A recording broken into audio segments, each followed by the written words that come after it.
Langsung mulai. Oke, selamat malam teman-teman. Kita jumpa lagi di Talk Show from Home, edisi Jumat 10 Juli 2020. Kali ini dengan spesial guest kita, Dr. Doli Irbantoro, atau biasa dipanggil dengan Dr. Oi. Nah, dan jangan lupa juga dengan Mas Tio Prasetyo, founder KFI kita, yang selalu setia. Selamat malam, Mas. Malam. Silakan, Mas. Malam. Malam, Mas Tio. Ya. Halo, Mas Oi. Apa kabar? Ya, baik, Mas. Kapan terakhir kita waktu itu yang di Malang itu kapan ya? Aduh, berapa tahun ya? 2 tahun yang lalu kalau nggak salah. 2 tahun ya? Iya. 2 tahun ya? Kemarin yang Jombang Iya. Mas Oi nggak ikut ya? Oh, nggak ikut. Nggak bisa ada acara yang lain. Iya. Iya nih Mas Oi nih, udah lama nggak ketemu Mas Oi. Iya. Nih Mas Oi, nih jadi kita lagi ngadain acara TFH, di mana acara ini kita nginterview nakes-nakes untuk menanyakan seputar pengalaman mereka dalam ber-KF. Dan juga seperti Mbak Ayu kemarin, Mas Oi kan pasti kan di lingkungannya kan suka, ya pasti kan banyak sejawatnya yang nggak sama gaya hidupnya. Dan itu kan pasti kan jadi kadang-kadang suka jadi pertanyaan atau jadi mungkin ya sindiran atau apa. Nah gimana nih Mas Oi ini di selama lingkungannya sebagai dokter? Oh ya sorry, Mas Oi kan juga itu rumah sakit ya, apa namanya? Kepala rumah sakit juga ya? Iya, kepala rumah sakit. Apalagi sebagai kepala rumah sakit, bagaimana para nakes di sana melihat Mas Oi, oh ini nggak makan karbo, pola makannya seperti ini. Nah itu yang bikin kita para warrior, termasuk aku kan jatuh kan bukan dokter, jadi kita ini kan di warrior itu kebanyakan orang awam. Kita itu semua pada kepo sama nakes KF. Nah, nakes KF itu gimana sih? Soalnya kan kita selama ini jujur masalah para warrior itu kan, kalau ini sorry ya, nggak semua dokter sepakat. Jadi mereka kadang ke rumah sakit, dokternya dengar keto lah. Makanya kan kemarin kan diajarin sama siapa? Sama dokter Silna kan suruh pakai kata menengok, ya kan? tapi kan apa namanya? Kalau gimana nih tanggapan Mas Oi lihat banyak dokter yang belum mengerti mengenai apa itu KF sebenarnya, mereka taunya cuma lemak, dan mereka tahu itu, mereka takut jangka panjangnya, dan persepsinya terhadap gaya hidup Mas Oi sendiri sebagai salah satu dokter dan kepala rumah sakit juga, wah ini kok bos kita nih kok malah makannya seperti, nah ini kayaknya agak menarik nih malam ini, karena pasti banyak banget yang bisa diceritakan Mas Oi. Monggo Mas Oi. Ya. Oke, terima kasih Mas Tio dan Mas Bobi sudah diberi kesempatan untuk tampil di TFH ini. Awalnya saya grogi ketika dihubungi Mas Tio ini. Waduh, saya karena terus terang aja sudah lebih dari 5 tahun saya tidak megang pasien, tidak ke arah klinis itu, lebih ke arah manajerial. Terus kemudian gak biasa bicara seperti ini, dan mungkin ilmunya lebih dikuasai Mas Tio malahan untuk yang aja. Karena itu kemarin saya mau tanya, Mas, ini yang perlu dibicarakan, yang perlu disiapkan apa? Biasa aja, suruh sharing aja ya. Ngobrol, jadi kita cuma sharing aja. Cuma sharing, ngobrol aja. Kalau suruh sharing saja ya, kalau pengalaman kan nggak perlu disalahkan. Kalau teori bisa dibantah, ya kan? Jadi ya saya mulai KF itu kira-kira Oktober 2017.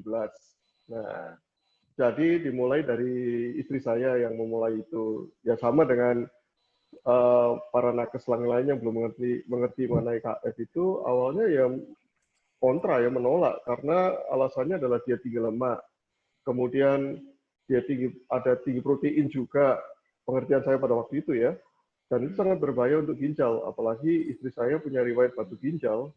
Nah ini hati-hati sekali, saya larang itu. Tapi dia sembunyi-sembunyi, dia sudah mulai dari lebih duluan, April 2017 kira-kira saat itu sudah mulai. Dia mulai karena persoalan berat badan, obesitas. Nah dia sudah berbagai macam mencoba bertahun-tahun mengenai diet itu, food combining, mayo, dan sebagainya.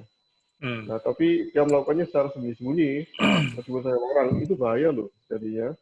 Apalagi persis seperti yang PFH sebelumnya, kami saat ini para dokter itu masih konotasi keto itu ketoasidosis soalnya.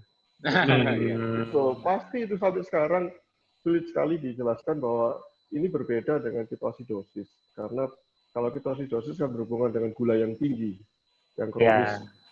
Jadi itu ya yang selalu dikonotasikan gitu. Nah, singkatnya kira-kira September 2017 itu ya sebagai pimpinan rumah sakit kan industri yang padat segala-galanya, terutama padat masalah, Mas.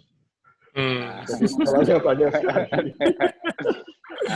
Masalahnya banyak, padat tenaga, padat modal, padat investasi, dan yang paling banyak padat masalah. Tapi saat itu ada masalah yang cukup besar di rumah sakit, sehingga saya sendiri juga nggak mau makan, nggak doyan makan akhirnya. Sehingga melakukan omat tanpa sengaja, Mas.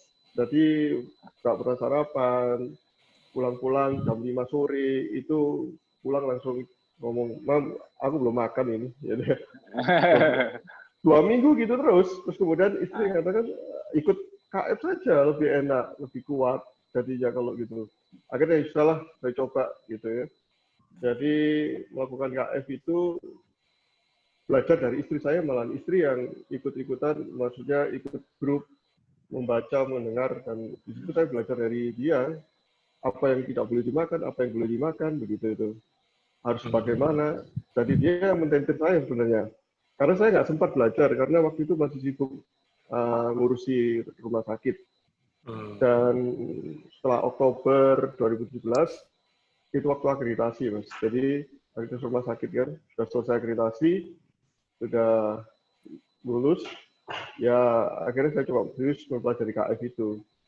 Dan saya ingat akhir tahun 2017, Mas Tio mengadakan seminar di Mojokerto. Saya dari Batu, saya perjuangan sampai ke Mojokerto, Mas, lihat benar-benar pengen tahu apa sih sebenarnya itu mengenai KF. Tapi waktu itu udah jalanin atau belum waktu itu? Waktu ke Jalani, sudah jalani, tapi asal kan sudah bergabung dengan, ditanya dulu kan waktu masuk di Facebooknya itu, grup Facebooknya ditanya sudah menjalankan atau sudah menjalankan. Tetapi ya asal jalan saja, nggak ngerti itu 5 pilar apa-apa, yang penting ini boleh nggak dimakan, tanya istri malah, boleh nggak dimakan, dia sendiri juga ilmunya terbatas kan. Jadi saat itu juga saya masih makan nanas, katanya nanas itu boleh. Ya. Oh bagus, saya lihat bromelinnya bisa menurunkan berat badan, segala katanya kan. Oh ya bagus, antioksidan tinggi, oh ya itu, berarti nggak apa-apa saya makan. Jadi justru setelah dari Mojokerto itulah saya coba mempelajari lebih serius lagi, dan salut dengan Mas Tio. Cara menyampaikannya luar biasa, Mas. Bisa diikuti. Lebih mudah daripada dosen saya mengajarkannya, Mas. Bener, jujur. Jadi, ini elektro ya kan, Mas Tio ya? Mengajarnya daripada prof saya di fisiologi. Jadi boleh dibilang pelajaran yang dulu jadi killer itu sekarang jadi menarik ya, Mas ya? Iya, kalau dulu nggak suka memang. Terus terang aja saya mewakili para dokter, kami itu tidak suka dengan hal yang fisiologis. Pengennya langsung patologi. Kalau bisa, mewakili para dokter. Semester awal sudah langsung praktek, Mas. Mempelajari patologinya, penyakitnya, bagaimana cara mengobatinya. Kalau bisa mengobati itu suatu yang membanggakan. Padahal sebenarnya sekarang ini lebih mengarah ke fisiologis. Kita kembalikan ke fisiologis. Kegagalan para dokter sekarang ini juga karena selalu orientasi pada patologisnya, bukan pada fisiologisnya. Lupa pada fisiologisnya bagaimana itu. Persis seperti dikatakan dokter Sylvia, kalau nggak salah yang kedokteran fungsional kemarin itu, Silvana. Jadi itu kan mengembalikan pada proses fisiologisnya. Nah itu yang disampaikan oleh Mas Tio di sana mengenai fisiologis itu. Jadi pelajaran di semester awal itu yang tidak disukai oleh para dokter sebenarnya. Basic-basicnya itu. Jadi pengen langsung patologis, sakit apa, obatnya apa, begitu itu jadinya. Nah ini yang salah di situ. Nah, jadi 6 bulan pertama KF itu berat badan saya turun drastis, Mas. Saya diawali dari berat badan 80-an lah. Saya nggak sempat nimbang pada waktu itu, tapi ya memang gemuk sekali, tapi nggak merasa gemuk. Ironi. Sama, aku juga dulu gitu. Waktu gemuk aku juga nggak pernah merasa gemuk. Nggak merasa Waktu gemuk aku pede. Nggak merasa gemuk. Kalau di olok-olok oleh staff saya, dok kok gemuk, dok perutnya gitu. Enggak ah, ya coba nafas tadi ya kan. Nah, Cuma itu. sedikit montok, nggak gemuk. Ya karena tulang saya kecil, jadi nggak kelihatan besar-besar banget, tapi sebenarnya berat. Jadi 80 kiloan, jadi itu luar biasa berat jadi itu. Nah, turunnya drastis, jadi bisa sampai dalam 6 bulan itu kira-kira bisa hampir 15 kiloan, dan kelihatan sekali memang, karena tulang saya kecil kan. Dan saya jalani 6 bulan itu tanpa olahraga memang. Jadi ya karena setengah-setengah tadi itu masih mempelajari dan lupa olahraga. Jadi ya dokter kan hanya bisa menganjurkan olahraga. Katanya dokter harus olahraga, tergantung komanya kan. Katanya dokter harus olahraga. Itu dokternya yang olahraga ya. Kalau katanya dokter harus olahraga, berarti bukan dokternya yang olahraga, orang lain. Jadi nggak pernah. Jadi ya karena itu, jadi kurus, kering, nggak seger, gitu kurus dok sekarang, jelek dok. Nah, dikira sakit ya? Iya, dikira sakit. Terus kemudian dikatakan jelek itu sebenarnya saya sedikit bangga juga. Berarti saya dulu tuh ganteng ya. Sekarang juga masih ganteng kok. Terus kemudian baju jadi kedodoran. Tapi dampaknya sebenarnya bagus, tubuh menjadi fit gitu kan. Jadi ya. Nah ini yang bagus sekali. Jadi jangan duaan. Ini sampai saya catat ini mas. Saya catat dulu. Tapi setelah sadar itu kemudian barulah start olahraga, jadi gitu. Jadi memang sempat pada waktu Mas Tio ke rumah saya kan saya tanya, Mas bentuk badan ini berapa lama? Wah nggak lama Mas, jadi katanya. Jadi waktu oh ya betul kalau gitu. Jadi saya nggak boleh kesusu ya untuk tadi itu. Memang boleh waktu jadi ya. Di bawah santai. Tapi kan jadinya kan pas olahraga ini kayaknya lebih fresh, lebih enak tidurnya juga, apa semua berubah kan. Maksudnya ada waktu kita nggak makan karbo sendiri, badan udah kerasa enteng, udah enak. Cuman orang lihatnya kalau karena kita kalau tanpa olahraga itu kelihatannya kurusnya itu kayak kurus karena sakit apa, walaupun secara fisiologisnya kita malah lebih seger karena energinya melimpah, malah lebih enteng. Tapi dari estetikanya nggak sebagus kalau plus olahraga. Pas olahraga baru kelihatan kita bisa menggemuk dengan ototnya kelihatan. Maksudnya kita lebih seger gitu kan kelihatan banget. Ya, dan dari situ saya juga jadi paham kan secara teoritis bahwa untuk menurunkan berat badan itu dengan olahraga itu hanya berperan sekitar 15%-an lah. Ya. Dietnya yang baru 85%. Tapi ternyata dengan olahraga itu kita bisa lebih lama menahan lapar. Jadi tidak terasa lapar. Pasti. Jadi itulah yang saya pegang itu ternyata. Karena saya seperti ketagihan ke olahraga. Jadi kalau pagi itu nggak olahraga itu rasanya ada yang kurang. Betul sekali. Meskipun tergesa-gesa, saya hanya bisa misalnya waktu 5-10 menit saya gunakan untuk olahraga itu. Contoh kalau misalnya memang ada acara pagi itu, saya lakukan hanya squat itu 3x20, kemudian push up 3x20 juga, kemudian lakukan ngeplank ini masih 2 menit mas yang buat saya sekarang ini. Jadi saya hitung kira-kira 5-10 menit cukup lah itu jadinya. Dan ternyata itu juga bikin seger sampai pada siang hari, bahkan omat pun nggak terasa jadinya sampai sore hari. Betul, itu dia. Nah, kenapa aku sering omat itu ya karena gitu mas. Aku juga, jadi gini, mungkin Mas Oi ngerasain gini Mas Oi. Kalau nggak olahraga, mungkin nggak seger, tapi kayak semi-semi ngantuk. Kayak gimana, kayak kalau misalnya langsung duduk kantor kayak semi ngantuk, kayak gitu. Kalau nggak ada olahraga pagi, tapi kalau kita habis olahraga itu selain seger, kayaknya mata itu kayak mata itu jereng banget gitu, kayak something kayak membuat kita langsung jereng. Itu sebetulnya efek dari olahraga itu meningkatkan heartbeat itu kan memicu lipolisis. Nah, sebetulnya kita dengan olahraga seperti itu kita buka kulkas, Mas. Jadi sebetulnya kita tanpa perlu masukin makanan dari luar, tapi kalau kita aku tuh kenapa kalau pagi itu aku mesti pakai kopi dulu. Kenapa? Pakai kopi hitam yang kental.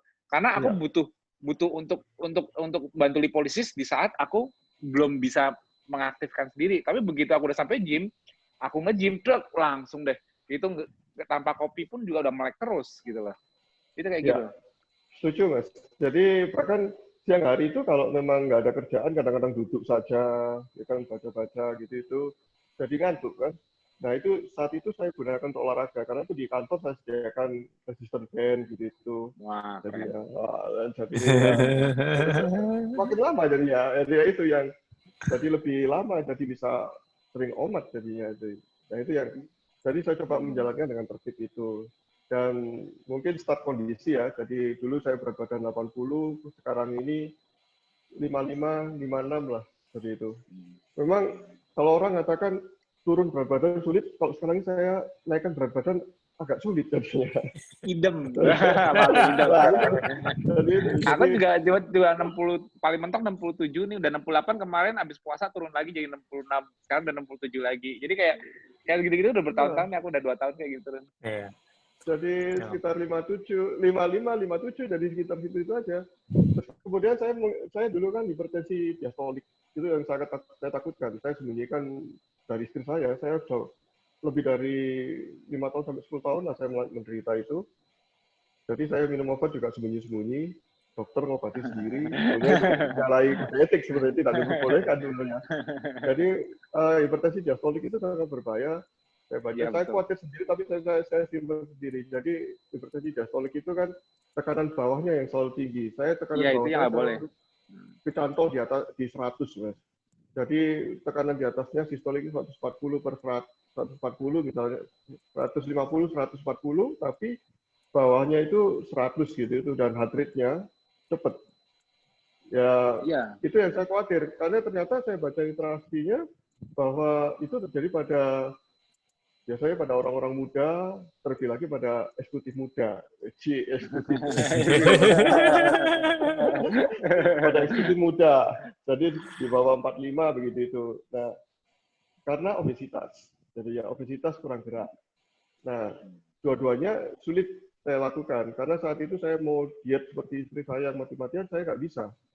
Saya itu nggak bisa puasa. Saya nggak pernah puasa. Dan tidak pernah bisa meninggalkan nasi. Kalau tanpa nasi itu belum makan menurut saya.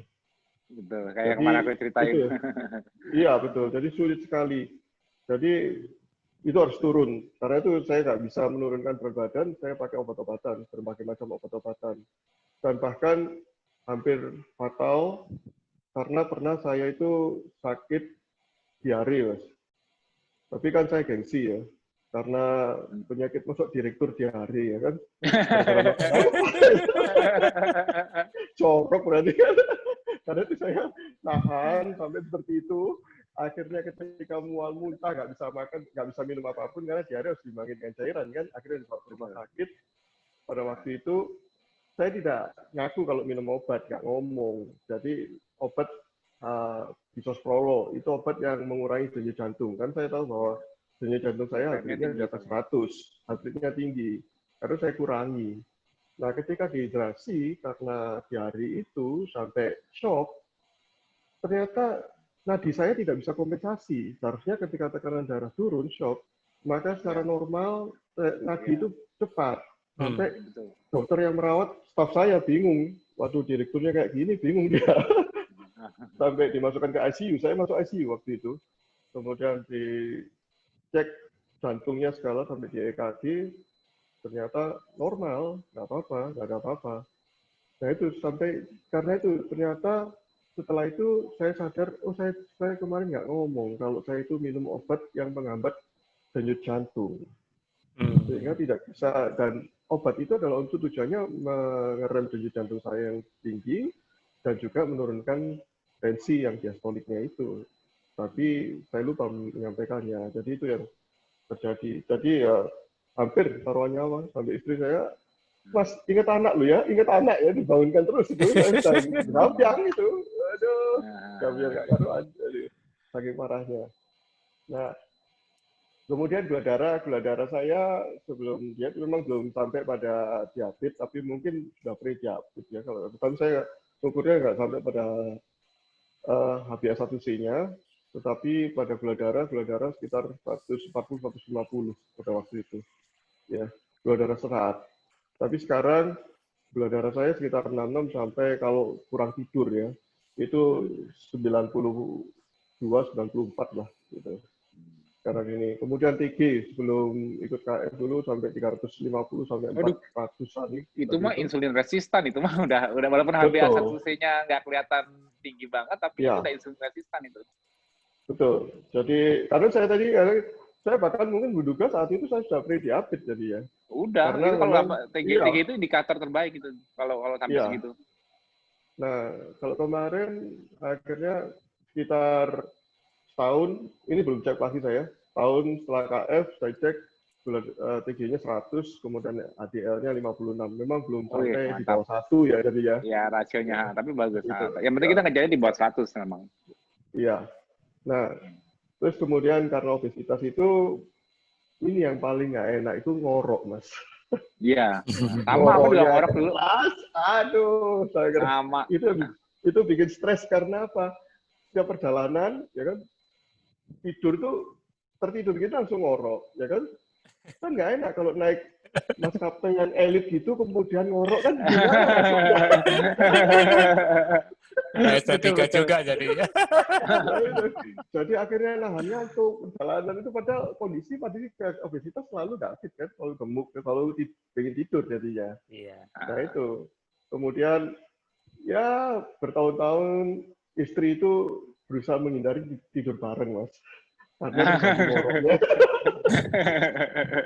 Nggak tahu lah kelanjutannya bagaimana jadinya. Karena istri nggak menemani tidur jadinya. Nah itu ya, benar-benar bikin ngorok gitu tuh. Dan istri seringkali juga jengkel.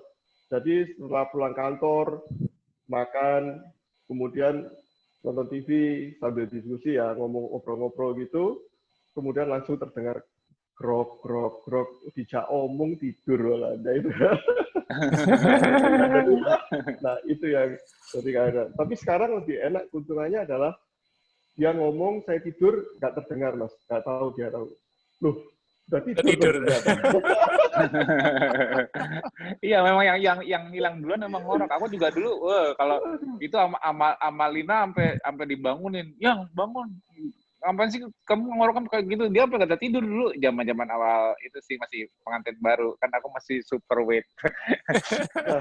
Kalau dia keselnya gitu, selalu dibangunin jam 2 gitu bangunin. Karena dianya nggak bisa tidur, kita sih tidurnya udah ngorok aja. Tapi saya lebih parah lagi, selain ngorok juga OSA, obstructive sleep apnea. Nah itu yang berbahaya. Jadi itu yang berbahaya sekali. Jadi istri saya sebenarnya pada waktu saya ngorok dulu itu, dia tidur di kamar yang lain, begitu berhenti dia langsung bangun, membangunkan saya. Jadi ya, karena ketika berhenti ngorok itu, berarti saya sleep apnea, krok, terus menahan ini. Ya itu kan, itu suplai oksigen ke otak kurang, suplai ke jantung kurang, dan bahkan bisa bablas di situ jadinya.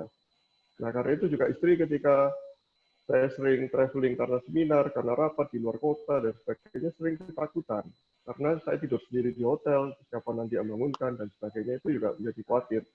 Tapi bersyukur sekarang, ya nggak ada masalah, jadi suruh, maksudnya pergi-pergi juga oke lah. Tapi sekarang berkurang gara-gara pandemi, Mas. Nggak bisa kemana-mana ini. Ya iyalah, traveling pasti berkurang. Iya. Jadi gitu. Terus kemudian, tanpa terasa karena obesitas itu seringkali kos-kosan, jadi ngomong pun juga gitu.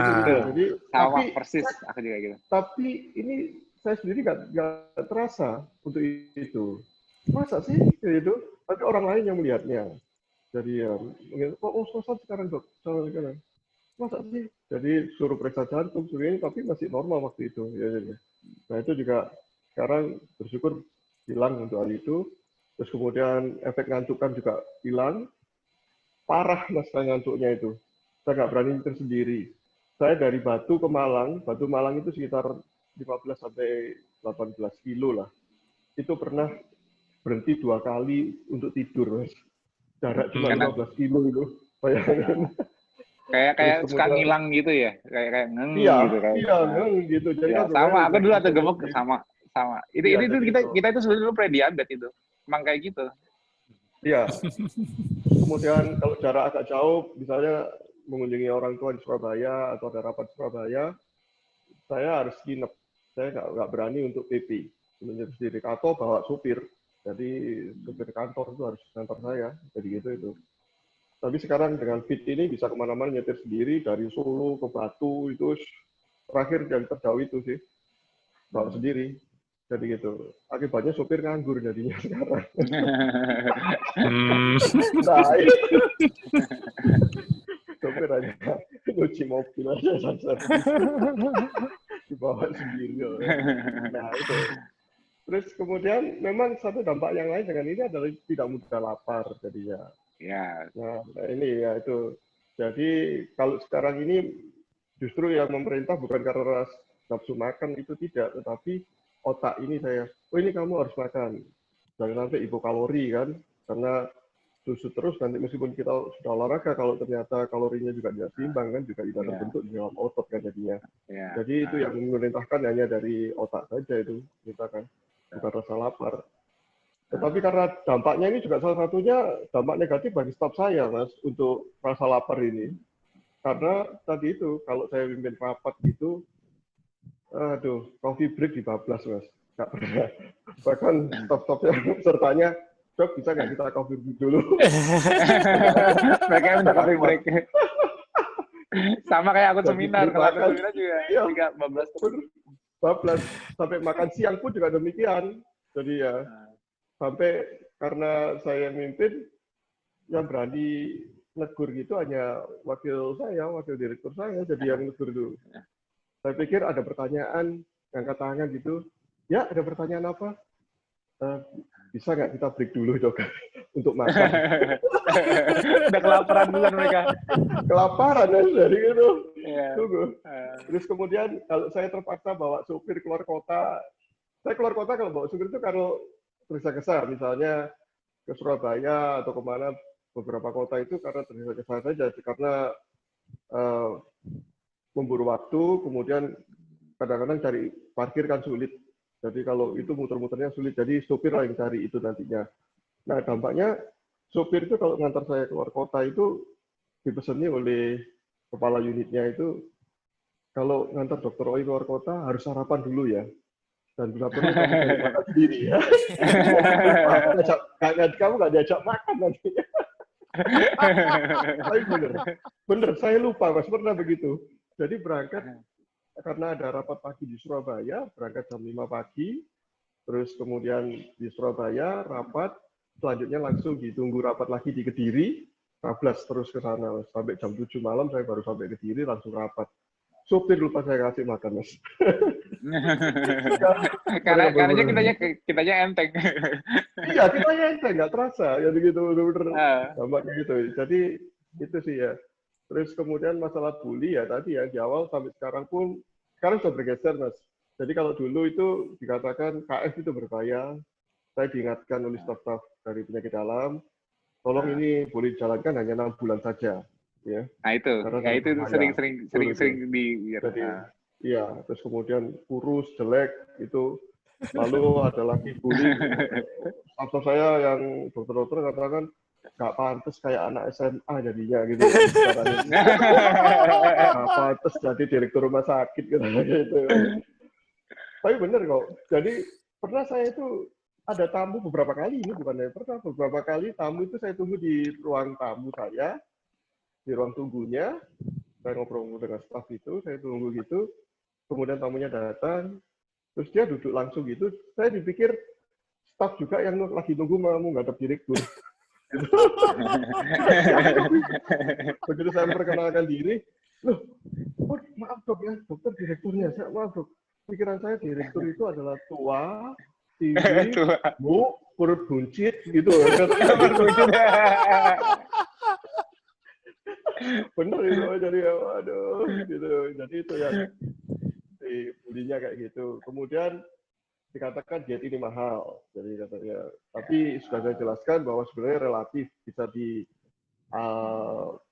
bisa dikelola asal kita mau saja.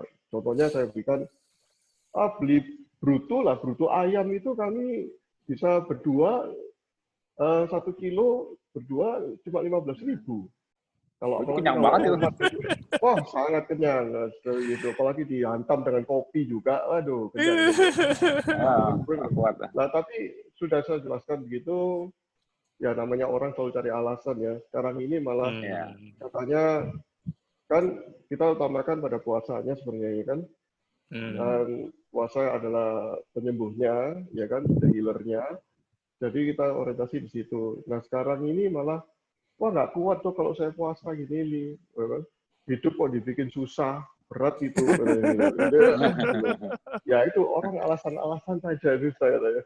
Terus kemudian ada teman yang gitu, kok makan aja milih-milih, susah sekali milih-milih. Jadi karena milih-milih, karena mikir, itulah jadi kurus kamu ya. Dia analisa sendiri. Padahal enak-enak loh. Bahkan kemarin Buyan tuh, saya KF ini 3 tahun ini saya nggak pernah makan loh. Tapi gadu saja. Pada Jawanya gadu itu kan lauknya saja yang dimakan. Jadi ya itu.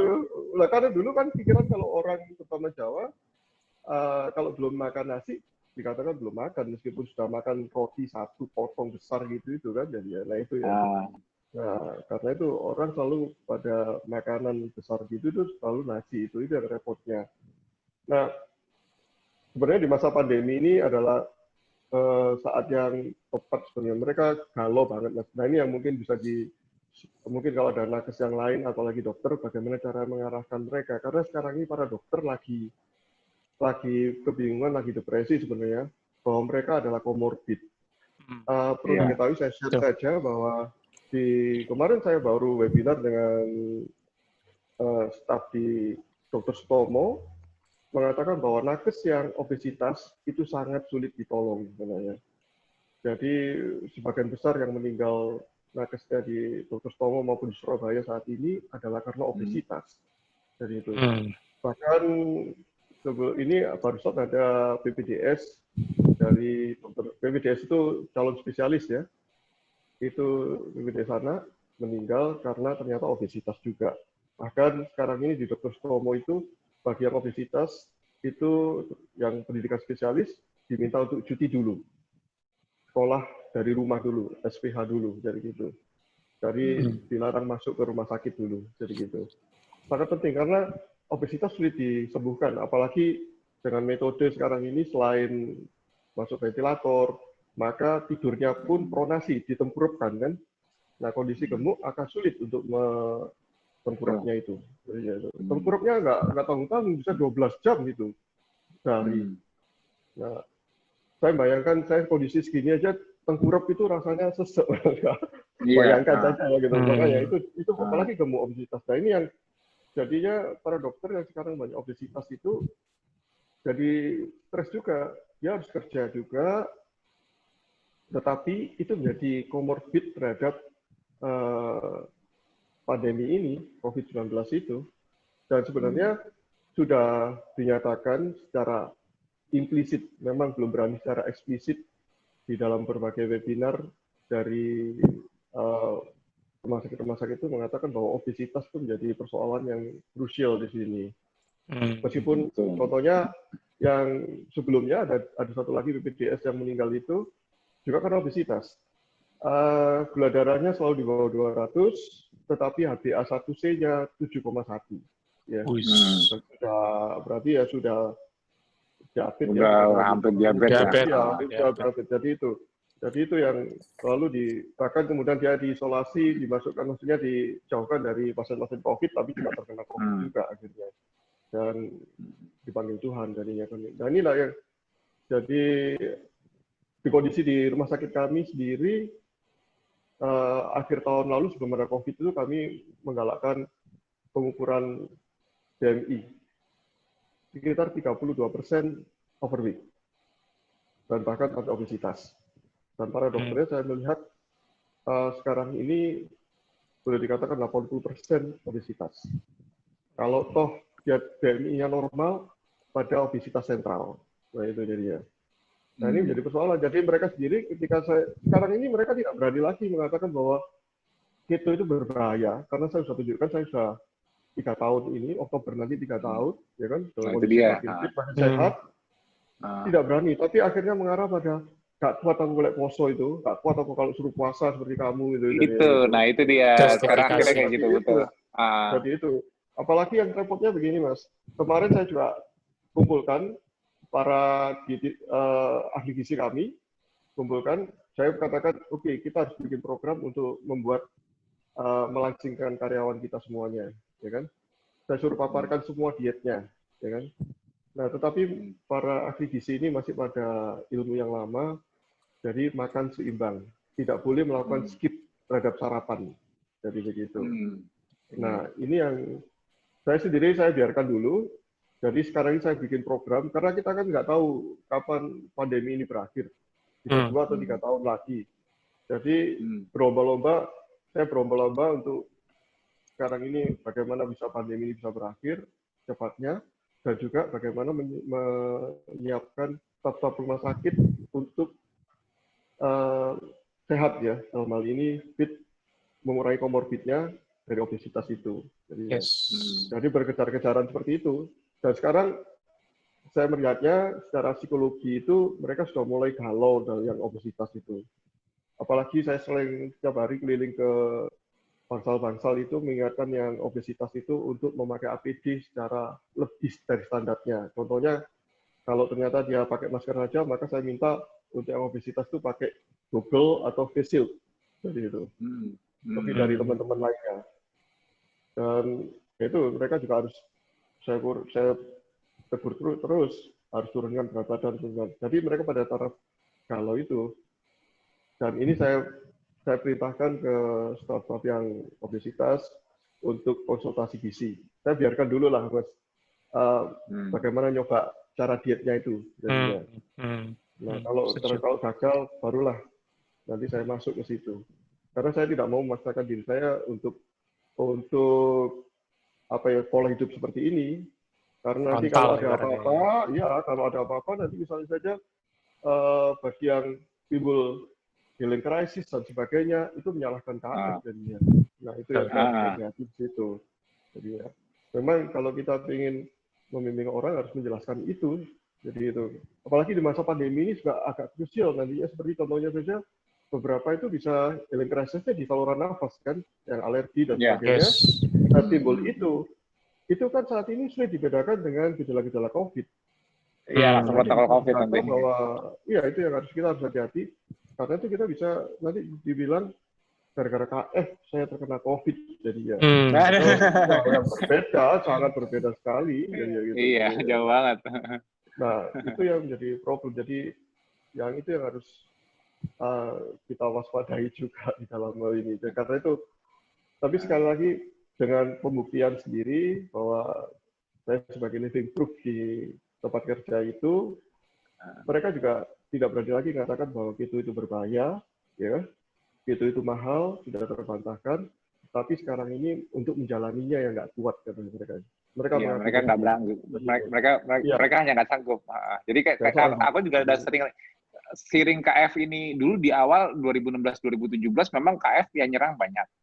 Tapi aku yakin nih, ini sebentar lagi, apalagi nih kita sebentar lagi tanggal 20 Januari 2021, kita udah 5 tahun. Nah, berarti kan udah banyak banget ribuan orang yang udah 5 tahun jalanin KF itu udah istilahnya di jangka panjang. Jadi jauh banget dari persepsi 3 bulan, 6 bulan hanya boleh segitu kan jauh sekali kan. Kalau aku kan jujur kalau aku pribadi kan sebagai foundernya nggak fair kalau aku kan karena aku foundernya aku 12 tahun kan aku cuma single person. Tapi kalau mau lihat berapa banyak orang yang sudah sampai 5 tahun itu kan kelihatan banget di grup kita. Wah, udah banyak sampai 5 tahun nih. Apalagi belum yang di luar sana yang udah wajarin dari tahun 2014. Itu kan ya walaupun mereka tersebar tapi kan itu sudah selain aku gitu loh. Kalau aku kan nggak bisa sebagai founder kan nggak bisa dijadikan contoh mutlak bahwa kalau KF nanti kayak Mas Tio ya susah karena cuma 3%. Kita kan melihatnya kan rata-rata orang KF bisa bener nggak sih boleh lebih dari 6 bulan? Nah ini rata-ratanya itu akan besar nanti di 2021 rata-rata di atas 5 tahun 5 tahun ke atas tuh lihat tuh yang udah jalanin 5 tahun masih bilang 6 bulan masih bilang itu kan udah sangat terbantahkan. Jadi sekarang itu kalau aku lihat kebanyakan yang belum KF tapi sudah mengakui KF itu efek baiknya seperti apa, mereka kebanyakan gitu, cuman di awal mereka, aku nggak bisa kalau nggak makan nasi, nggak bisa kalau nggak sarapan. Ya. Jadi mereka belum ngikutinnya, sebetulnya mereka ketahannya tuh hanya karena itu, Mas. Cuman Ya, yang seperti di TFH kemarin aku bilang itu, di TFH kemarin itu salah satu bentuk adiksi, Mas. Yang kemarin cerita sama Mbak Ayu kan, Mbak Ayu kan cerita bahwa aku suruh, Mbak Ayu kalau ngerawat pasien rehab gimana sih, pasien rehab yang narkoba kayak sabu gitu. Ya itu. Ya itu yang Mas bilang, Mas takutin ada healing crisis-nya itu ya sama orang narkoba itu juga kayak gitu, 3 hari sampai seminggu itu kata Mbak Ayu reaksinya tuh ada yang sampai mau bunuh diri, mau apa. Nah, kalau kita lihat di grup kita sendiri kan rata-rata orang yang punya metabolic issue di awalnya yang punya yang entah terdiagnosa atau enggak. Tapi kan akhirnya mereka kan bilang, aku nggak pernah sakit. Aku nggak pernah sakit kok. Aku ikut KF tapi dengan punya penyakit enggak, aku sehat-sehat aja. Tapi begitu nyoba KF muncul banyak juga sih yang jalani KF nggak pernah ngerasa healing. Aku banyak juga di Japri, Mas saya nggak pernah ada healing crisis, saya KF-nya bener nggak? Aku tanyain, aku cek bener semua kok. Ini tapi kok saya nggak ada healing crisis kayak teman-teman? Ya emang healing crisis aku tahu nomor teleponnya, bisa nanya. Nggak bisa. Jadi healing crisis, kapan mau datang healing crisis? Ya, saya kapan healing crisis? Ya mana saya tahu. Kan tubuh sendiri. Jadi kalau tubuhnya tidak menemukan something untuk dibuang keluar, apa yang mau di healing crisis kan? Ya berarti memang dia truly sehat. Tapi kalau yang tadinya merasa sehat, tapi begitu mereka mulai skip sarapan aja, padahal masih buka makan jam 12 tuh, masih bisa makan jam 12, baru nggak sarapan aja, itu udah gejalanya bermunculannya udah banyak yang dari tadinya ngakunya nggak punya sakit. Ternyata mereka itu problem metaboliknya itu semua ketutupan dengan sarapan. Ngerti ya? Jadi kenapa banyak orang bilang sarapan itu penting, kenapa? Sarapan itu menutupi simptom. Jadi kalau kita ada metabolic problem, jadi yang aku bilang metabolic problem itu ialah ketidakmampuan switch, kayak Mas Oi kan bilang saya nggak bisa puasa dulu. Ya gitu, banyak orang nggak bisa puasa karena kalau Mas sudah makan baru Mas merasa fit dan sehat, benar nggak? Nah, tapi di KF itu kayak rehab, di KF itu kayak dengan menjalankan hari pertama protokol kelihatan mana yang metabolik, yang punya sindrom metabolik atau metabolik isu di dalamnya keangkat semua pada saat hanya skip sarapan. Aku sering ngomong gitu, skip aja sarapan. Pengen tahu. Jadi kalau orang yang benar-benar sehat skip sarapan dulu dan pas makan ya nggak makan karbo. Sebetulnya dia otomatis dia tidak mengembalikan gulanya. Nah, ketidakmampuan mereka untuk switching menggunakan lemak di badan mereka itu keangkat semua efeknya ke badannya. Ada yang gemeter, ada yang kesemutan, ada yang keliengan, ada yang gatel-gatel, ada yang emosi tingkat dewa. Semuanya keangkat semua yang tadinya mereka bilang saya sehat. Nah, terus aku kemarin ini Mas, aku nggak tahu kata apa nggak bisa, aku belum belajar share screen sama Mas. Ini aku ini silau ya. Silau Mas. Ini screenshot aja ke aku Mas. Nggak apa-apa, nanti ke wall FB aku, kayaknya sih aku juga ada posting ke grup. Aku pernah bikin tanggal 11 April kemarin, aku pernah bikin postingan obesitas dan karantina mandiri di kondisi wabah COVID-19. Nah, mungkin Mas pernah baca, kalau nggak salah baru-baru ini juga di-share sama Mas Sidik. Mas Sidik juga nge-share. Itu aku tuh udah sebelum obesitas ternyata jadi akar masalahnya. Ini kan dulu kan belum banyak ketahuan nakes yang meninggal karena obesitas, sekarang rata-ratanya udah kelihatan kan. Jadi gini. Kemarin ini kita ngomongnya kan memang paling akurat parameter metabolik. Nah, oke. Tapi sebetulnya obesitas itu, terutama para nakes yang obesitas itu sebetulnya mereka juga belum tentu mereka mendiagnosa bahwa diri mereka punya penyakit, hanya obes saja. Nah, obesitas ini aku kalau jelasin di sini mungkin kepanjangan. Tapi nanti di sini aku jelasin lengkap, aku kasih referensi ilmiah, resiko obesitas itu nggak main-main. Jadi obesitas itu bisa jadi carrier, dan dia kalau misalnya kita yang sehat nih, kita yang KF, kita kena dosis kecil, kita malah nggak bergejala, dia langsung nggak bergejala, tapi dia menjadi reservoir untuk replikasi, dia bisa menyebarkan lebih banyak lagi. Jadi resikonya orang obesitas itu, kalau dia terkena COVID, selain dia bisa gampang menuju fatalitas, dia juga bisa jadi penyebar. Jadi mereka itu reservoir berjalan. Itu yang resikonya lebih tinggi. Jadi penyebarannya malah lebih cepat. Makanya waktu itu aku menyarankan di postingan itu ialah obesitas itu resikonya selain dia harus karantina mandiri untuk melindungi diri dia sendiri selama dia masih obes, mengejar parameter metabolik yang membaik. Nah, tapi dia juga dia mencegah dia menularkan ke orang lain saat dia terinfeksi, karena dia nggak sadar dia menjadi host yang paling baik. Obesitas itu host paling baik buat COVID-19. Nggak cuma COVID-19 sih.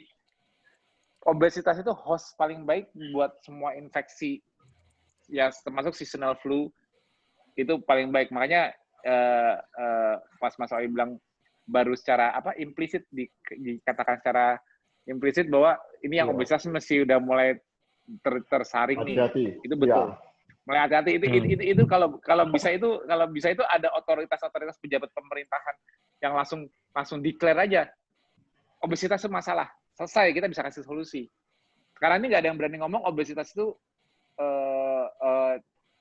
masalah yang harus diperhatikan selain parameter. Kalau kemarin kan aku nggak salah, aku lihat di YouTube ada yang posting dari mana tuh ya.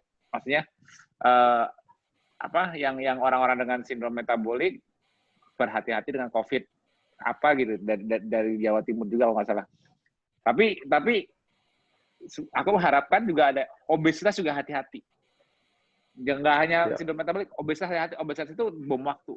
Nah itu dia. Jadi obesitas ini kan berdasarkan beberapa data itu di Indonesia itu minimal 30%. Bahkan kalau ditambah dengan obesitas sentral itu bisa sampai 39%. Nah, kalau ternyata obesitas itu menjadi komorbid terhadap pandemi ini, maka korban terhadap pandemi ini bila, maaf kalau disebutkan herd immunity nantinya, karena kan vaksin belum ditemukan, itu bisa menjadi korbannya banyak kira-kira 30% penduduk Indonesia. Dan fatalitasnya bisa sampai 10 juta orang kira-kiranya seperti itu. Dari beberapa Jadi sangat besar dari itu. Dengan case fatality yang cukup tinggi yang terus meningkat, Jawa Timur saja 7,2 kalau nggak salah itu yang sangat tinggi itu. Bahkan kemarin dikatakan tertinggi di Asia itu. Jadi case fatality jadi satu lokasi ya. Jadi satu lokasinya itu. Jadi itu yang sangat besar. Jadi memang ini sangat penting sekali untuk mungkin kita yang di KF ini terus memberikan sosialisasi itu. Dan sebenarnya pemerintah sendiri sudah sadar sejak tahun 2017 itu. Ternyata 2017 itu ketika saya diskusi dengan ahli gizi itu dikatakan bahwa 2017 sudah pemerintah mengeluarkan program Gentas namanya. Gerakan Nasional Turunkan Obesitas. Tapi ternyata hanya program-program saja. Dan rasanya sangat sulit untuk melakukan penurunan berat badan karena hanya pada diet seimbang. Jadi Germas ya? Gentas. Gerakan Nusantara Turunkan Obesitas. Itu di declare 2017. Jadi ya. Dan saya sendiri baru dengar kemarin untuk itu. Iya. Halo, kok bisa? Iya, saya nggak tahu. Kan banyak gerakan-gerakan soalnya. Iya, gerakan. Tapi kayaknya kayak Germas ini juga orang banyak yang masih belum ngeh. Kalau aku lihat sih, yang Germas yang sekarang lagi dia Menkes, itu juga banyak yang belum ngeh kok mengenai Germas. Taunya masih 4 sehat 5 sempurna. Nah, sekarang ini betul. Jadi sekarang ini kalau menurut saya problem Indonesia ini pada keseimbangan kalori, bukan keseimbangan nutrisinya. Karena saya rasa berlimpah sekali makanan sudah banyak, jadi nutrisi sudah lengkap, tapi kalorinya yang berlebihan. Jadi itu, karena itu, tapi pemerintah lihatnya atau tenaga gizi yang belum mengenal kita ini masih pada keseimbangan nutrisi. Jadi itu. Jadi buah harus ada, sayur harus ada, jadi piring dibagi 4 gitu itu. Jadi ada karbo, protein, terus kemudian sayur dan buah. Jadi, inilah yang paradigma ini memang belum bisa digeser karena otoritas masih menyatakan itu yang benar. Jadinya. Tapi faktanya, karena itu saya punya strategi, oke ahli gizi silakan mau mengatur dietnya bagaimana silakan. Tapi saya tunggu kira-kira 6 bulan kemudian pasti gagal. Nah silakan mencoba diet keto itu jadinya, bagaimana memulainya. Jadi karena saya sudah buktikan bahwa sudah berhasil. Dan ini sharing saja bahwa ada 2 orang yang sudah memulai mengikuti saya, tapi memang belum full. Kata mereka, saya ikuti dokter saja, mengurangi nasi, mengurangi karbohidrat. Ternyata berat badannya juga turun, jadinya cukup signifikan gitu. Dan saya katakan itu bagus. Jadi maksud saya itu menjadi pintu masuk saya nantinya untuk menuju ke keseimbangan kalori dan ketofastosis ini, jadinya. Maksudnya pentingnya itu, jadinya. Jadi secara kalau pelan-pelan, ahli gizi, ya. Kalau yang ahli gizi itu kayaknya kalau aku lihat, benar nggak Mas? Ahli gizi itu kayaknya melihat dia itu kayaknya punya pondasi dasarnya itu ialah dia sangat takut dengan malnutrisi. Pondasi dasar dia itu ialah dia takut malnutrisi. Makanya dia mementingkan kalori kalau bisa jangan kurang. Jadi kalau bisa malah menghitung kalorinya pas. Jadi makannya harus gizi seimbang, nggak boleh ada nutrisi yang kurang. Kayaknya basic dasarnya nutrisi itu ialah ketakutan akan malnutrisi. Jadi kalau pasien masuk rumah sakit, kalau bisa nutrisinya masuk supaya dia cepat sembuh sebanyak-banyaknya. Jadi dia malah kalau bisa malah ekses kalori karena dia butuh tenaga buat sembuh. Betul nggak sih konsep yang aku pikirkan, cara pandang mereka melihat orang sakit, menjaga kesehatan itu nggak boleh malnutrisi, nggak boleh kekurangan kalori. Kayaknya konsepnya selalu itu deh kalau aku lihat. Betul. Jadi ada ukurannya di rumah sakit itu namanya plate list. Plate list itu berapa sisa makanan yang tidak dimakan oleh pasien. Semakin besar, maka nutrisinya atau penyajiannya kurang baik. Jadi itu scoring gizinya kurang baik. Jadi itu plate list namanya. Kemudian ada pandangan dari gizi sekarang sebagai terapi, jadi bukan hanya obat. Nah, ketika pasien itu bisa menghabiskan makanannya selama 3 hari perawatan pertama, maka prognosis terhadap pasien itu menjadi jauh lebih baik daripada yang tidak bisa menghabiskan makanannya. Nah, pandangan inilah yang memang perlu dikaji ulang lagi oleh pihak pemerintah, karena ini teori dasar dari dietitian mereka juga seperti itu. Iya. Nah, padahal begini ya, rumah sakit kami dulu kan ada dokter dari Amerika yang datang juga, ya. Misalnya saja pasien masuk ICU karena serangan jantung, itu ternyata saya baru ngeh mengenai pola terapi dia dengan gizi. Jadi dipuasakan 3 hari 3 malam, hanya diberi kaldu saja untuk masukkan asupan makanannya itu. Jadi benar-benar orang yang kena serangan jantung itu puasa 3 hari 3 malam. Itu dari Amerika. Iya. Dokter Amerika yang jadi merawat di ICU dengan ternyata memang harus dipuasakan seperti itu ya, gitu. Persis seperti yang dari buku yang metabolik kita buat kemarin itu ya, KF buat itu jadi. Karena sebetulnya Amerikanya ngerti apa enggak, tapi sebetulnya karena pada saat heart attack, keton itu yang paling cepat menyelamatkan. Jadi pada saat inisiasi kenapa ada 3 malam inisiasikan terjadinya ketosis. Kenapa? Ketosis itu keton itu sangat efektif dipakai jantung di saat dia mengalami serangan. Itu aku kayaknya pernah share juga di grup Telenakes. Jadi keton itu lebih malah itu yang diakui oleh AHA, American Heart Association, bahwa keefektifan keton dalam menyelamatkan heart attack itu efektif banget. Jadi pada saat sel-sel jantung mengalami failure dalam menghasilkan energi untuk melakukan kontraksi, walaupun awalnya penyebabnya mungkin karena ada sumbatan dan sebagainya, tapi kan dia kan ujungnya ialah kan dia kan ketidakmampuan dia menghasilkan energi, sehingga kan dia mengalami attack. Nah, itu keton itu bahan bakar yang paling di-prefer oleh sel-sel jantung, terutama pokoknya sel-sel yang bersifat kardioaktif, sangat oksidatif, itu sangat terselamatkan oleh keton pada saat terjadi serangan jantung. Itu udah ada jurnalnya. Makanya yang dia lakukan itu sebetulnya inisiasi ketosis. Jadi keton itu mencegah kerusakan lanjutan dari jantung. Karena kalau dia dibiarkan serangannya hipoksia yang kelamaan, dia rentetannya panjang. Nanti jantungnya malah fungsinya juga berkurang. Makanya yang dilakukan dokter Amerika itu sebetulnya inisiasi ketosis. Tapi entah waktu dia ke Mas itu ngomongnya gimana, aku nggak tahu kenapa dia melakukan 3 hari ini untuk apa. Aku nggak tahu kalau di sana ngomongnya gimana waktu itu dia. Saat itu kami nggak tahu ya dasarnya apa, dan sana mereka dia tidak menjelaskan. Tapi percaya sama dia karena dia dari Amerika dan boleh 3 hari. Kalau Mas Oi yang nyuruh, bayangin nanya, kenapa 3 hari nggak makan malnutrisi? ditentang Mas. Jadi bahkan sekarang ini karena dokter Amerika sudah kembali ke Amerika, jadi diteruskan dengan dokter nasional di kami ini berubah benar total. Jadi tidak ada lagi puasa, semua diet gitu. Jadi bahkan kalau dia tidak bisa per oralnya, maka kita blenderkan, dibuat haring gitu tuh supaya masuk ke dalam lambungnya, seperti itu. Nah ini yang memang paradigma ini yang perlu direview lagi untuk itu. Ya. Saya pada waktu itu saya belum tahu. Memang dia ditentang ini dokter Indonesia untuk dokter Amerika itu, jadi gitu. Nah ini. Tapi it works ya, dilakukannya berhasil. Ya, betul berhasil. Jadi justru sekarang ini di Indonesia banyak kegagalan karena itu dokter-dokter lalu mengajarkan untuk kateterisasi selalu begitu. Jadi ya, karena itu orang Indonesia menjadi kayak film Mas. The Lord of the Ring, Mas.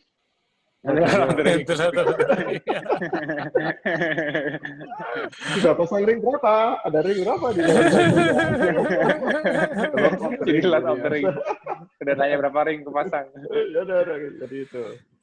Tapi saya rasa bagus sekali, saya juga mungkin memberi dorongan bagi para warrior ini terus menyuarakan mengenai KF ini di masa pandemi ini, karena saya merasa bahwa dengan kita KFLS ini, maka imun kita juga akan baik dan meningkat. Ya. Dan pertahanan terakhir kita ini adalah tubuh kita sendiri. Jadi begini, kalau orang mengatakan bahwa garda terdepan adalah masyarakat, betul. Jadi disitulah masyarakat akan berperan langsung dengan COVID, ya, karena pola hidup dan sebagainya. Kemudian rumah sakit adalah benteng terakhir. Karena apa benteng? Berarti dia selalu ada proteksi kan memang. Tetapi dari situ yang paling terakhir benteng atau core-nya benteng itu adalah tubuh kita. Karena pakai masker pun, ini saja masker, jadi pakai masker pun ini sudah hanya nahan masker yang bagus, N95 itu saja hanya nahan sampai 95% gitu loh. Nah, berarti ada sisa yang masuk ke dalam tubuh kita. Jadi kalau ternyata tubuh kita imunnya kurang baik, meskipun viral load-nya sedikit, bisa juga bereaksi jadi sakit jadinya. Iya, bisa fatal juga. Karena kecepatan replikasi. Betul. Jadi apalagi perlu diketahui juga, ini kan virus RNA ya. RNA itu mudah sekali mutasi soalnya. Dan untuk mencari vaksinnya sangat sulit. Banyak orang mengatakan bahwa 2021 nanti akhir ketemu. Dan kemarin ada pakar mikrobiologi dari UNER mengatakan kalau toh nemu vaksinnya, maka vaksin ini hanya bisa berjalan seperti vaksin flu. Itu setahun lagi harus di booster lagi. Jadi ya, bahkan ada pengulangan lagi. Karena vaksin flu itu kan hanya cuma setahun saja masanya. Nah, itu berdasarkan perhitungan kemarin bocorannya beberapa negara menjualnya agak murah sih, sekitar 80.000 per vaksinnya kira-kira nanti itu. Tapi kali jumlah penduduk Indonesia 270 sekarang nggak salah. Berapa sudah mampu nggak negara ini? Iya, masalahnya mampu apa enggak itu? Iya, akhirnya kita sendiri lah yang harus memperkuat daya tahan tubuh ini jadinya. Nah, kembali ke diri solusi kita. terbaik itu kayak gitu. Jadi memang KF ini menjadi kalau bisa jadi apa ya, motivator atau jadi terobosan untuk survival di masa pandemi ini. Karena pandemi kita nggak tahu, Mas. Jadi sampai kapan ini. Negara lain sudah siap-siap gelombang kedua, negara kita gelombang pertama saja belum, Mas. Belum selesai ya.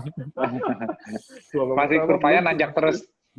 Iya, betul. Jadi gitu. Ya, itu. Cuma kita nggak bisa nyalain pemerintah. Pemerintah kalau lockdown terus dia juga nggak mampu biayain negara. Pasti. Masalah. Jadi memang harus kembali ke masyarakat. Jadi masyarakatnya selain dia ngikutin protokol new normal, tapi mereka sendiri kalau nggak punya kesadaran metaboliknya, nggak punya kesadaran, sebenarnya sih kesadaran itu dapat kalau ada yang menginfokan mereka, insya Allah. Tapi ya itulah, makanya targetnya kenapa aku tuh dari kemarin itu lagi ngumpulin data nih, Mas. Kalau Mas Oi juga di sana ada pasien COVID yang statusnya bukan dalam isolasi, tapi masih bisa kita handle, kita bimbing. Aku kebetulan juga sama tim penyusun. Di sini Mbak Aim atau Mbak Irma ikut nggak di sekarang? Ada nggak Coba Mas? Mbak Aim ada, Mas? Mbak Aim. Ya. Mbak Aim Iya, ada. kemarin yang megang salah satu kasus di Sidoarjo itu siapa? Mbak Aim apa Mbak Irma? Saya sama Dokter Chandra.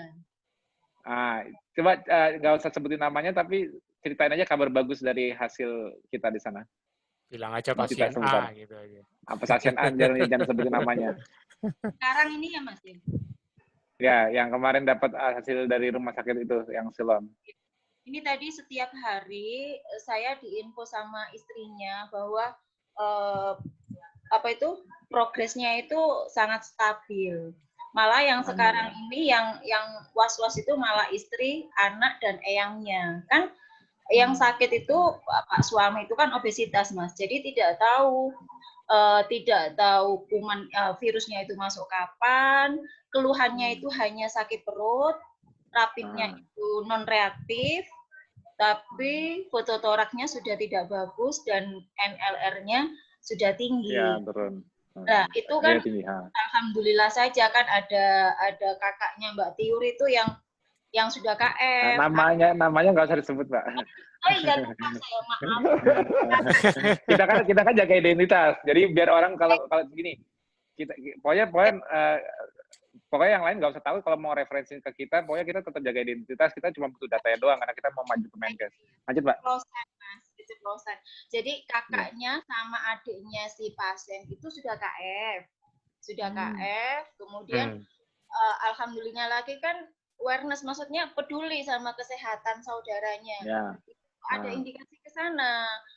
Kalau orang yang tidak peduli kan, maksudnya dikira mungkin sakit mah biasa, sakit tipes biasa, dikiranya sakit DB, sehingga kan penanganannya itu kan telat di awalnya itu. Nah, itu setelah melakukan pemeriksaan rapid, torak, itu kan kemudian hari pertama itu puasa 24 jam kayak di buku itu ya Mas ya. Kayak buku, betul. Diare terus Mas, diare sampai 10 kali. Tapi bapaknya fine-fine aja. Maksudnya nggak yang terus nggak lemes, nggak apa gitu ya. Tapi ya diare terus, warna hitam, bahkan juga ya seperti kayak datok orang KF itu Mas. Kemudian hari kedua masih tetap diare dan itu demam masih 2 hari itu demam. Kemudian hari ketiga malam itu sudah mulai agak rasa kok sesak ya itu. Kemudian kita namanya kita nggak mendampingi di depan mata ya Mas ya WA kadang sinyal salipan, satu ngomong apa satu ngomong apa. Kemudian siap-siap oksigen kalengan, kemudian kok semakin sesak. Akhirnya konsultasi Dokter Chandra, berangkat ke rumah sakit gitu. Ini butuh pendorong gitu kan Mas. Mas semua juga ya. Kemudian tapi pada saat di rumah sakit itu cuma semalam saja Mas. Semalam dapat oksigen, maksudnya dapat oksigen dengan bantuan alat di rumah sakit itu cuma semalam. Besoknya itu sudah lepas oksigen. Ya. Sudah lepas oksigen dan sampai sekarang sudah tidak ada keluhan yang gimana gitu, fine aja orangnya. Hanya saturasi oksigen kan bagus kemarin di share di grup hasilnya. Pada saat berangkat ke rumah sakit pun sampai beli alatnya kan saturasi itu bagus, cuman si pasien itu merasa kurang nyaman bernafas gitu kan. Nyaman bernafas. Pada saat di rumah sakit di swab hasilnya itu hari Rabu kalau nggak salah. Hari Rabu itu dinyatakan positif Mas. Memang sudah kehendaknya ya masih terselamatkan. Cuman kan di masyarakat itu kan banyaknya penanganan awalnya kan telat karena itu dia telat. Orang masih menolak. Oh, masa anu sih COVID sih mungkin cuman mungkin cuman tipes, mungkin cuman demam berdarah biasa, dikiranya sakit seperti itu, padahal itu sudah berproses, sudah menularkan, sudah getuk tularnya itu sudah panjang. Panjang ya, alhamdulillah ini bagus sekarang. Setiap hari saya Iya, nggak apa-apa. Datanya dikumpulin aja Mbak. Nanti kan kita kan masih nyari data terus supaya itu. Nanti, kayak Mbak Aim, Mbak Irma, Mbak Siti Chandra dan semua tim penyusun lain itu kita di sini siap bantu yang ada misalnya dapat referensi dari saudara, teman siapa yang kena COVID, kalau bisa yang jangan yang udah lapor, saudara saya ada tuh udah di ICU, ya kita mau bisa apa di ICU? Maksudnya dia kan udah full isolasi dari rumah sakit, kita kan nggak bisa intervensi. Kalau bisa yang masih OTG, ODP atau Justru PDP preventifnya tanpa itu. ya PDP yang tidak bergejala, sorry yang positif tapi tidak bergejala pun nggak apa-apa, karena jeleknya COVID itu gini, bisa aja dia ketahuan reaktifnya tidak sengaja karena dia screening atau apa, terus dia merasa nggak bergejala, cuma kata mandiri. Tapi yang nggak dia sadari, kalau dia nggak ngerti cara menjaga tubuhnya pada saat masih dia swab positif atau rapid positif dan swab positif tapi dia nggak bergejala, tapi kalau dia nggak ngerti untuk jadi be a bad host gimana, itu begitu limfositnya drop, NLL naik, itu gejalanya kayak tiba-tiba datang. Jadi kayak kebanyakan sekarang itu yang orang COVID itu kebanyakan sampai rumah sakit itu sebetulnya dia udah hari ke-6, hari ke-7 dari infeksi. Bukan hari, jarang banget orang ke rumah sakit hari pertama diinfeksi, tahu dari mana dia? Ya kan? Jadi justru pada hari ke-6, hari ke-7 tiba-tiba langsung jadi pas fatalnya. Jadi dari hari pertama sampai hari ke-7 itu limfositnya sudah mulai turun. Nah, pada saat dia bergejala sudah mengalami T-cell exhaustion, maksudnya limfositnya drop, itu naik ke fatalnya cepat. Iya. Karena begitu demam tapi dia dengan kondisi respon begitu imunnya sudah mulai merespon, karena imun responnya pertama telat, sehingga dia kesannya kayak nggak bergejala, tapi ternyata limfositnya drop, dia nggak sadar, begitu dia bergejala baru dikit-dikit, dia pas mau lawan balik, limfositnya sebagai sisi regulatornya nggak bisa bantu apa-apa, yang di sini akhirnya acak terus. Nah itu udah kalau udah dia di foto torak udah mulai bergerak menyebar apa-apa, jadi langsung jatuhnya eskalasi. dari masuk rumah sakit itu nggak sampai 2-3 hari perburukan. Jadi kayak datangnya masih jalan, terus tiba-tiba hari kedua kok udah masuk ke ICU. Coba Mas Oi pernah nggak lihat kasus-kasus kayak gitu? Iya, ada Mas. Jadi di rumah sakit kami sendiri kemarin juga ada ibu hamil. Jadi sebelumnya datang dengan partus iminen. Jadi mau melahirkan, tetapi belum waktunya, tidak ada gejala apapun, kemudian dipulangkan karena kontraksinya sudah bisa dikendalikan. 3 hari kemudian datang dengan sesak nafas, terus kemudian hanya 2 hari di tempat kami rujuk, karena kami bukan rumah sakit rujukan, kami rujuk ke tempatnya sana, hanya di UGD langsung meninggal. Dan itu yang jadi fokus juga dari Dr. Somo di Jawa Timur, terutama Surabaya, ada yang namanya happy hipoksia. Jadi pasien COVID ini ada fenomena tidak merasa sesak nafas. Meskipun saturasi oksigennya kurang dari 90, bahkan 80, itu tanpa ada keluhan. Tadi yang dikatakan Mas Tio tadi itu, tiba-tiba paru-parunya buruk sekali jadinya. Padahal sebenarnya, jadi NLR-nya sudah makin tinggi, jadi makin buruk, limfositnya makin rendah, neutrofilnya makin tinggi. Tetapi itu tidak cocok dengan gejala dari hasil laboratorium dan foto toraknya, tidak sesuai dengan gejala klinisnya. Bahkan beberapa dokter itu yang dirawat di sana, yang akhirnya meninggal itu, masih bisa WA, kayak pesan terakhirnya gitu itu. Betul. Nah, dan kemudian di foto masih pakai hanya nasal kanul ya namanya, yang oksigen dengan nasal itu, ternyata besok sudah memburuk dan meninggal. Nah ini yang memang perlu diwaspadai, hati-hati di situ. Sesak tiba-tiba, Mas.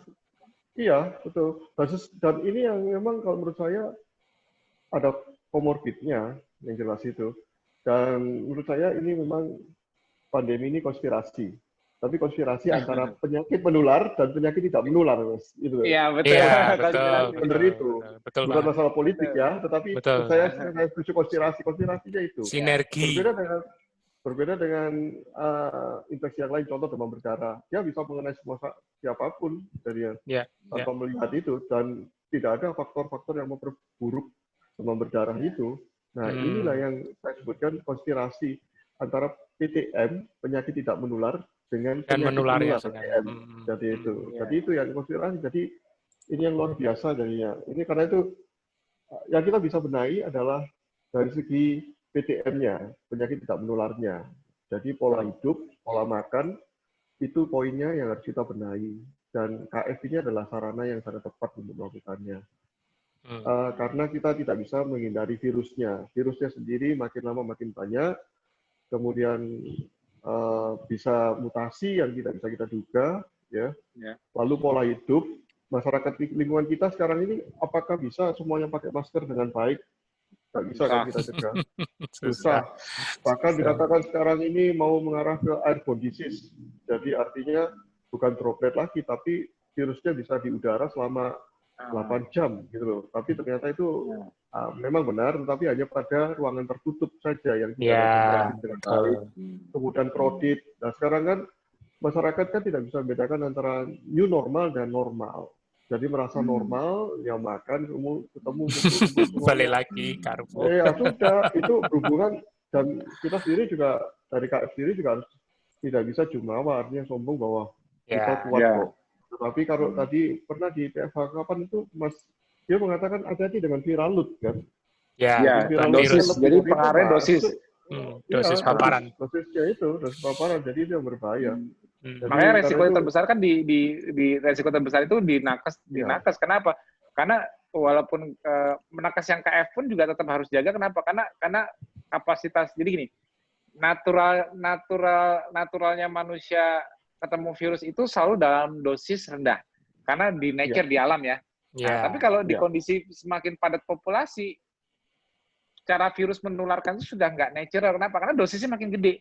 Jadi kadang-kadang bisa kalau terlalu gede dosisnya, imun kita walaupun bagus tapi nggak siap karena overwhelm. Karena terlalu banyak yang jadi beberapa titik sekaligus replikasi karena exposure-nya itu lebih banyak dibanding cuma beberapa titik direspon. Tapi kalau tiba-tiba dosisnya tiba-tiba banyak yang terinfeksi dan banyak yang replikasi kan overwhelm juga. Kewalahan. Itu yang aku maksud dengan dosis. Jadi dosis terbesar itu pasti di rumah sakit. Dosis terbesar juga di luaran pada saat banyak orang berkerumun. Nah, itu dia, itu yang harus benar-benar diwaspadai itu. Jadi memang kita harus, tapi tadi itu saya katakan bahwa benteng terakhir adalah tubuh kita. Karena itu kita harus care terhadap tubuh kita. Tanpa itu kita nggak bisa. Sebagus apapun masker yang kita pakai, face shield, goggle, tetap bisa memajukan.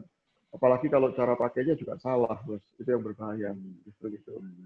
Kalian, Mas, saya titip, Mas, dalam forum ini kalau bisa, edukasi semuanya. Boleh? Boleh dong. Jadi misalnya pakai masker begini, ya.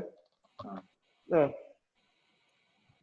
di masyarakat banyak yang pakai masker, tapi gini, Mas. Nah, ini sama saja.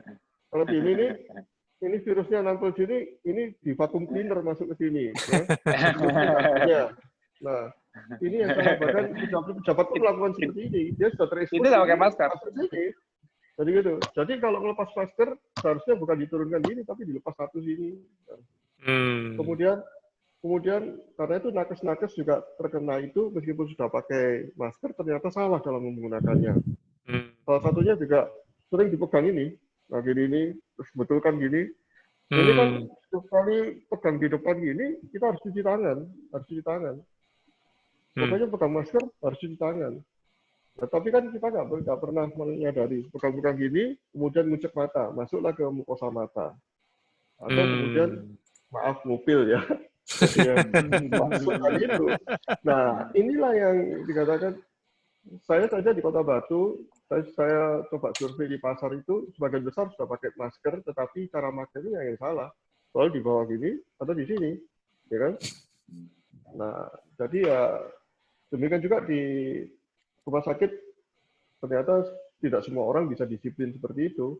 Karena itu ada fenomena unik, jadi yang menangani COVID, di ruang memang kontraksi dengan COVID, ternyata dites, rapid testnya non-reaktif semuanya. Jadi justru yang tidak khusus dengan COVID, justru menjadi korbannya. Dan IDI sudah kemarin menyatakan bahwa sebagian besar dokter yang meninggal itu tidak berhubungan langsung dengan COVID. Di awal-awal kalau nggak salah direktur saja 4 orang yang kan direktur sudah menangani pasien. Oh ya? Gitu ya, serem juga. Iya. Jadi yang kebanyakan yang kena itu nakes itu bukan yang langsung dengan COVID. Yang berhubungan dengan pasien maksudnya. Bukan. Ya, maksudnya bukan yang COVID langsung. Iya. Justru yang berhubungan dengan pasien langsung itu mereka APD-nya lengkap dan selalu Iya. diawasi bagaimana cara pakainya, bagaimana cara melepasnya, gitu. Oh iya, betul juga sih. Ada Jadi, proseduralnya soalnya ya. Iya, karena itu, tadi kalau Mas Dio katakan bahwa di rumah sakit itu banyak virusnya, iya, tetapi dengan proteksi yang lebih, protokol kesehatan yang lebih ketat memang, dibandingkan dengan masyarakat umum, maka rumah sakit itu adalah garda terakhir. Sedangkan benteng terakhir, sedangkan masyarakat adalah garda terdepan. Karena seperti perang gitu, mereka tidak tahu mana lawan, mana kawan, terus kemudian mereka hanya ditamengi dengan masker saja kan. Maskernya pun masker kain saja. Kemudian cara tidak dilatih lagi cara memakai masker. Ya sudah berhadapan langsung dengan musuh jadinya. Nggak terlihat ketika lagi. Iya, dan kemudian masuk rumah sakit pasti dengan protokol kesehatan yang tinggi. Jadi pakai termogan, cuci tangan, selalu pakai masker. Bahkan kalau tidak pakai masker, mereka harus beli atau diberikan oleh rumah sakit. Jadi ya. Dan tata caranya selalu ada yang mengingatkan cara yang salah dan yang benar cara memakai masker. Karena itu hati-hati juga kan, loh sudah KF kayak gini kok sudah pakai masker ternyata kok masih kena lagi. Ya memang satu kehendak Tuhan. Yang kedua, adakah kesalahan dalam penggunaan masker dan sebagainya itu. Nah, Thank you. Jadi viral loop-nya banyak jadinya. Ya. Nah, kalau tadi kayak gini, ini sudah ke pasar kemana-mana, ini kan virus di sini, ya kan?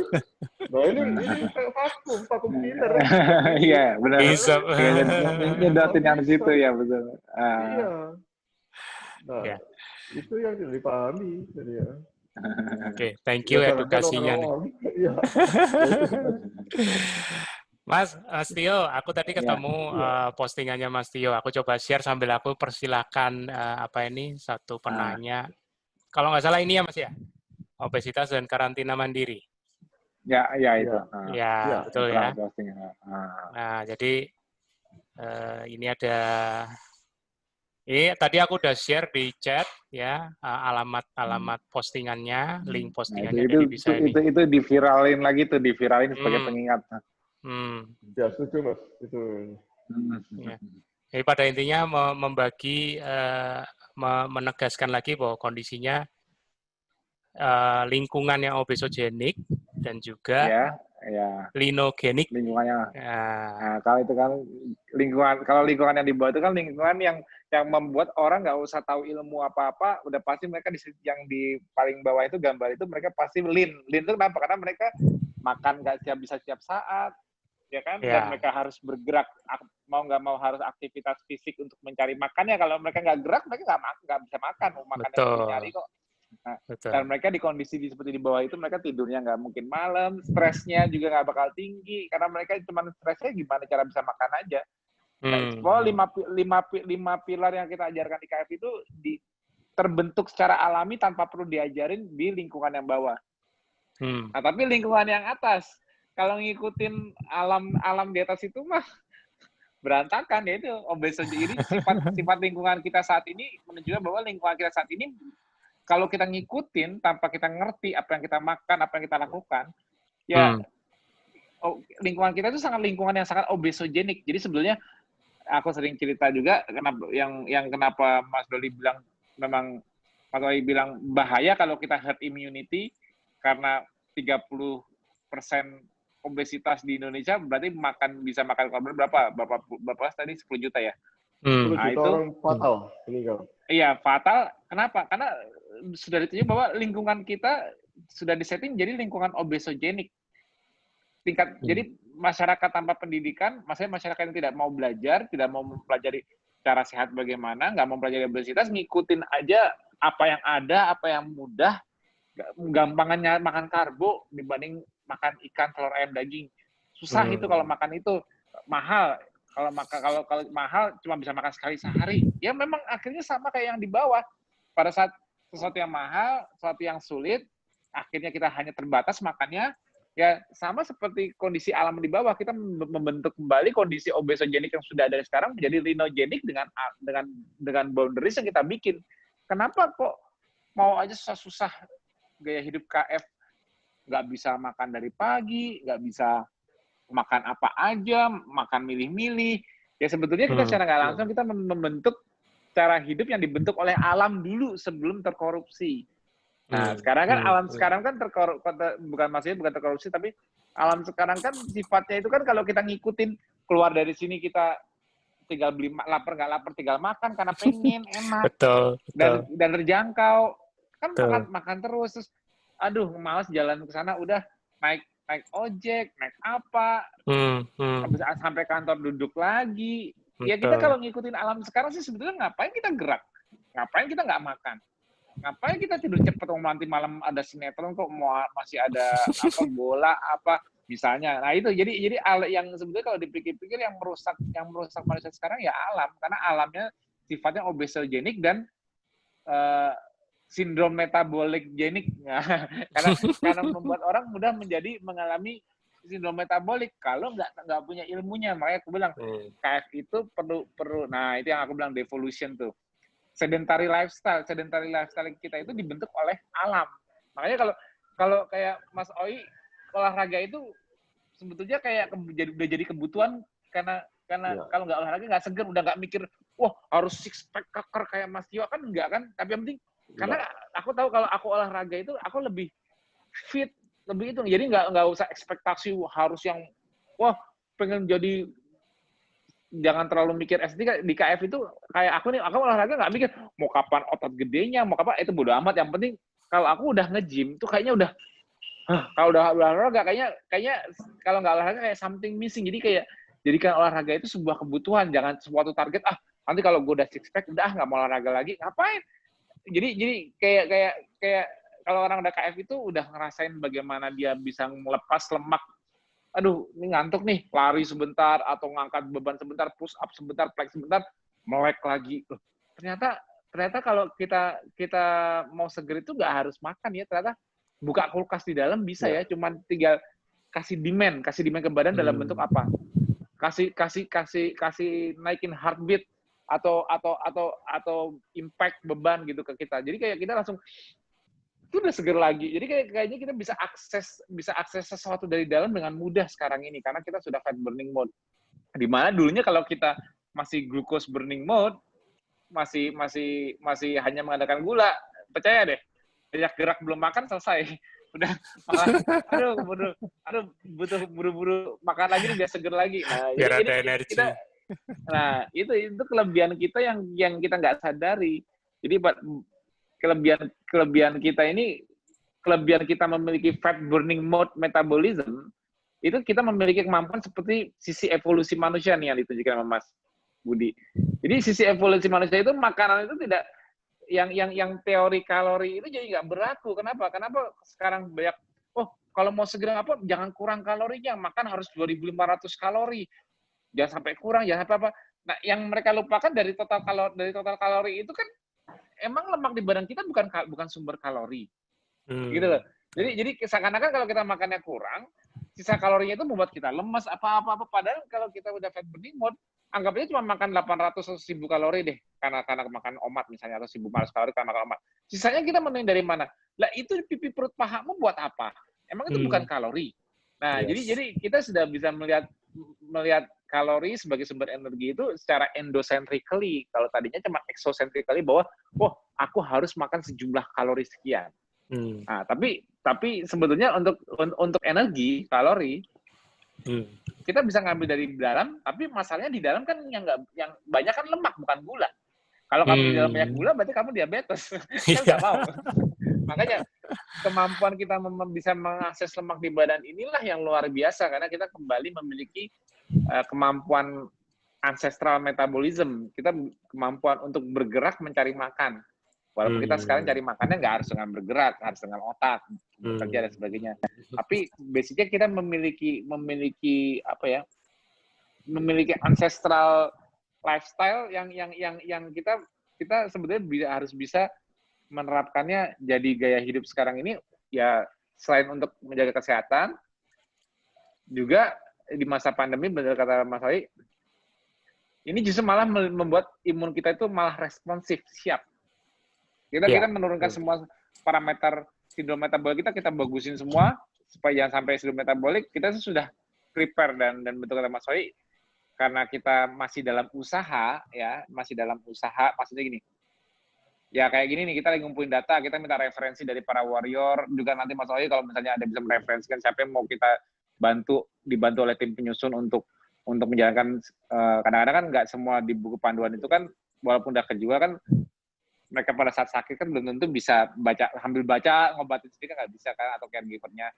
Nah, kita siap membantu, dan identitas juga dirahasiakan, tapi kita nanti butuhnya untuk data, karena data ini ya insya Allah kita mau pelan-pelan maju ke otoritas tertinggi yaitu Menkes dengan mengumpulkan data-data keberhasilan metabolic conditioning, sehingga nanti yang teriak bukan para warrior lagi.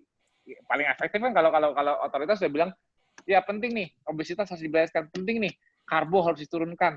Karena ini, jadi kalau akarnya itu walaupun kita semua living proof, kita kan cuma bisa menginspirasi. Maksudnya gini, kita cuma bisa menginspirasi sekitar kita lewat KF Challenge di grup kita, saudara-saudara kita, ya yang kita lakukan tiap hari di KF apa? Menginspirasi kan, mengajak, mengapa, tapi toh terus batas itu. Tapi orang kalau kata Mas Oyi tadi kan, kalau dari pemerintah yang masih bilang statementnya belum dirubah, ya basicnya seperti itu. Semua orang yang benar kan seperti itu gitu loh. Jadi memang kita harus ada usaha untuk approach ke atas karena mereka sebagai penentu. Tapi kan selain itu kita juga nggak nyerah karena kita sudah jadi bukti nyata. Kita juga harus bisa menginspirasi dan ngasih motivasi walaupun dengan cara gerilya, maksudnya dengan cara snowball yang rolling dari mulut ke mulut kayak selama ini kan. KF sampai ratusan ribu orang kayak gini kan berkembangnya juga mulut ke mulut. Nggak ada otoritas yang bilang harus KF. Malah kebanyakan dari sisi otoritas yang ada malah hati-hati begini-begini, tapi kan nggak mempan juga karena memang living proof speak louder than words. Jadi mau dibilang cuma 3 bulan kayak 6 bulan ternyata karena mereka nggak mungkin cuma 3-6 bulan, wong aku merasa sehat kok. Pasti kan aneh. Berarti kalau di atas 6 bulan, hitungan 3 bulan ke depan, berarti bulan ke-9 pasti gue sakit kalau gue terusin. Tapi ternyata enggak, malah makin sehat. Nah, itu dia yang jadinya membuat jadi yang melarang ini kok kayak cuman teori-teori doang. Kenapa? Karena mereka melarang berdasarkan norma. Jadi nggak normal gitu. Jadi kalau mau diet 3-6 bulan aja. Jangan jadi lifestyle. Lifestyle itu ya makan normal lagi, makan nasi lagi apa-apa. Karena kenapa lifestyle itu makan normal, makan nasi lagi? Karena itu norm kita anggap di dunia modern sekarang. Ini yang normal, kamu nggak normal. Nah, kita yang jaga normal, mereka normal. Padahal mereka nggak ngerti aja. Normalnya benar kayak gimana? Ya, jutaan tahun manusia hidupnya kayak kita. Makanya gini, manusia itu makan dengan cara trading, makan dengan cara beli, itu coba berapa ratus, berapa ribu tahun sih? Nah, manusia cari makan dengan cara nggak ada kalau mau makan ya lu harus nyari makanan lu sendiri, harus berburu kah, harus apa, foraging lah. Itu berapa lama kalau dibandingin timeline manusia di bumi selama itu antara dia dagang, tukar beli, ada yang menyediakan, tinggal membeli tanpa berusaha, sama yang harus nyari sendiri. Itu kalau dibandingin yang pakai duit ini, yang pakai alat tukar ini, itu baru sekejap mata dari seluruh timeline manusia. Baru dari 100% manusia ada di bumi, itu mungkin baru 0,1% time waktu manusia mulai berubah dengan pertukaran. Jadi mereka nggak perlu punya effort harus nyari makanannya, tinggal ini duitnya. Nah, dan ini yang dianggap normal karena disinilah ilmu pengetahuan menjadi berkembang. Jadi semua data, semua sejarah, semua penelitian pasti berdasarkan orang yang sudah makan karbo. Karena sudah ada pertanian dan sebagainya. Jadi ini yang dianggap normal. Padahal enggak.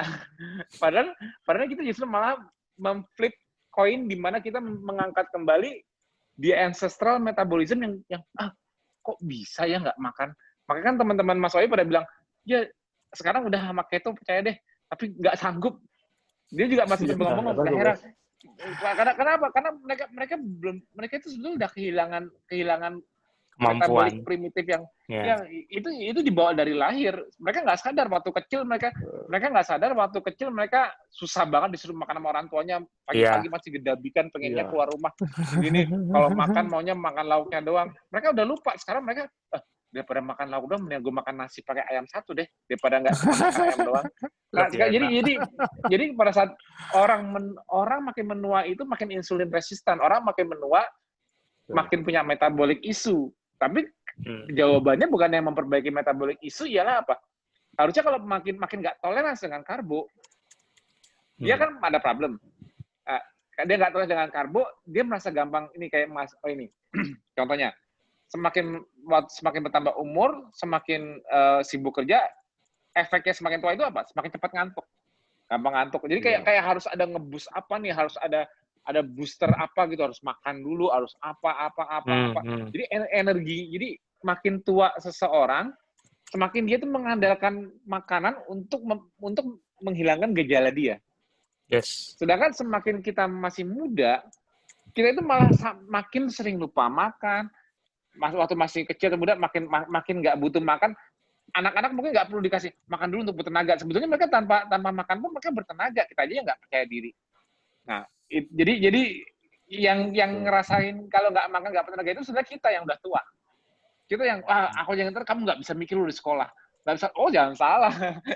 Saya Mas Oi mikirnya malah jeleng kan kalau waktu belum makan. Iya.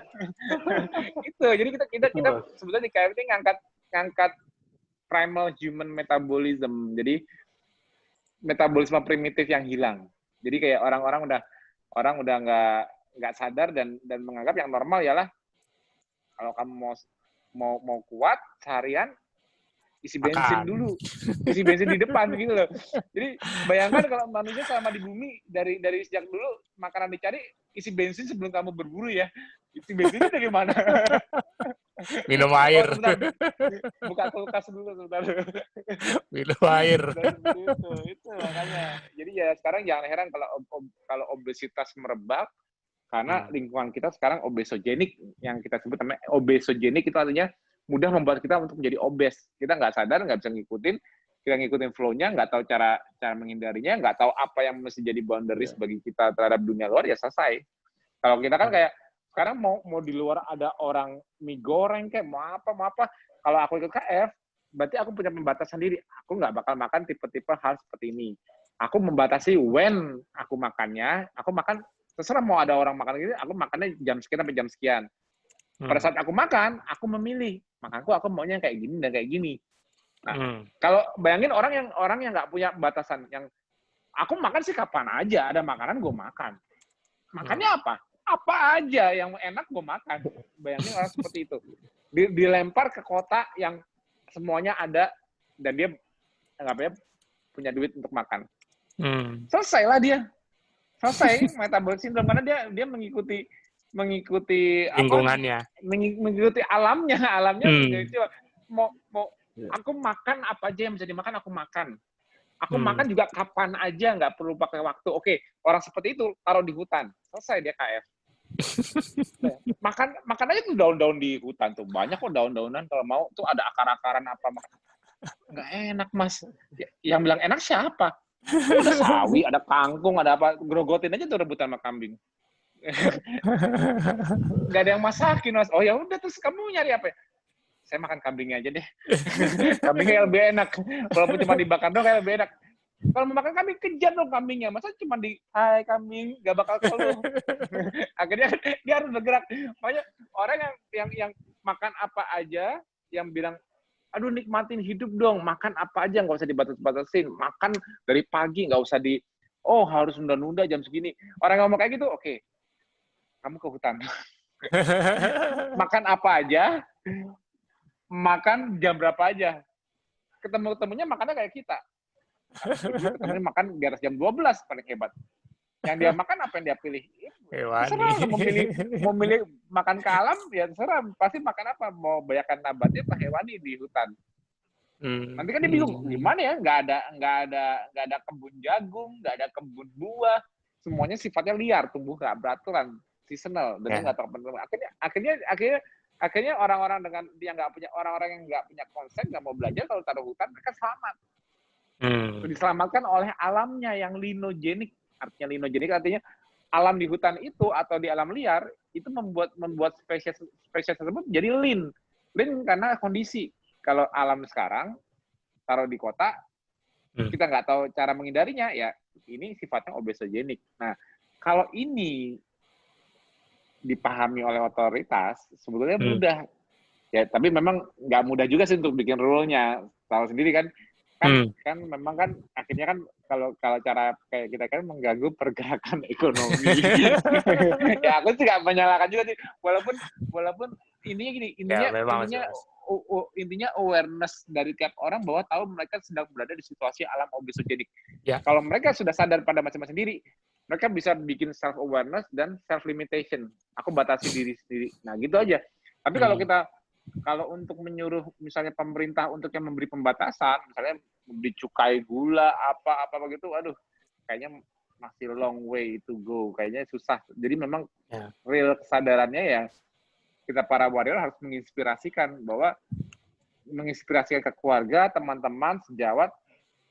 Kalau kita nggak berubah, kita nggak bisa membatasi diri, kita bakal terjebak di lingkungan obesogenik. Percaya deh. Sindrom metabolik itu karena sindrom metabolik di mana-mana, penyakit mana-mana, life ekspektasi menurun, ya semuanya ya karena obesogenik. Semakin bisa lingkungan kita menyiapkan makanan berbagai variasi makin banyak, semakin kumpulan community yang di dalam lingkungan ini yang lebih rentan mengalami sindrom metabolik. Jadi faktornya suatu alam. Nah, kita nggak bisa merubah peraturan alam, karena alam selalu berusaha ada perputaran ekonomi, ya kita sendiri membatasi diri. Kita memilih, kita mengatur when and what to eat. Itu rahasianya. Ya, jadi memang kuncinya selalu di self-awareness, itu yang jadi tujuan kita di komunitas, termasuk juga Dr. Oi juga di rumah sakit tempat dia bekerja. Walaupun dia sudah membuktikan mendapatkan manfaat dari pola hidup KF yang dijalani atau low carb yang dijalani, tapi pada saat dia berusaha untuk menyadarkan atau membuka kesadaran itu, dia tidak langsung intervensi ya dok ya, tapi membiarkan dulu. Ya udah dengan metode yang ada dulu bisa nggak gitu lah ibaratnya. Nah kalau sudah nggak bisa baru harusnya sudah mulai bertanya, kenapa ya kok ini jadi sulit? Kenapa yang ini yang aku lihat di depan mata seorang direkturku kok bisa mudah untuk menjalaninya? Itu ibaratnya. Luar biasa. Ya.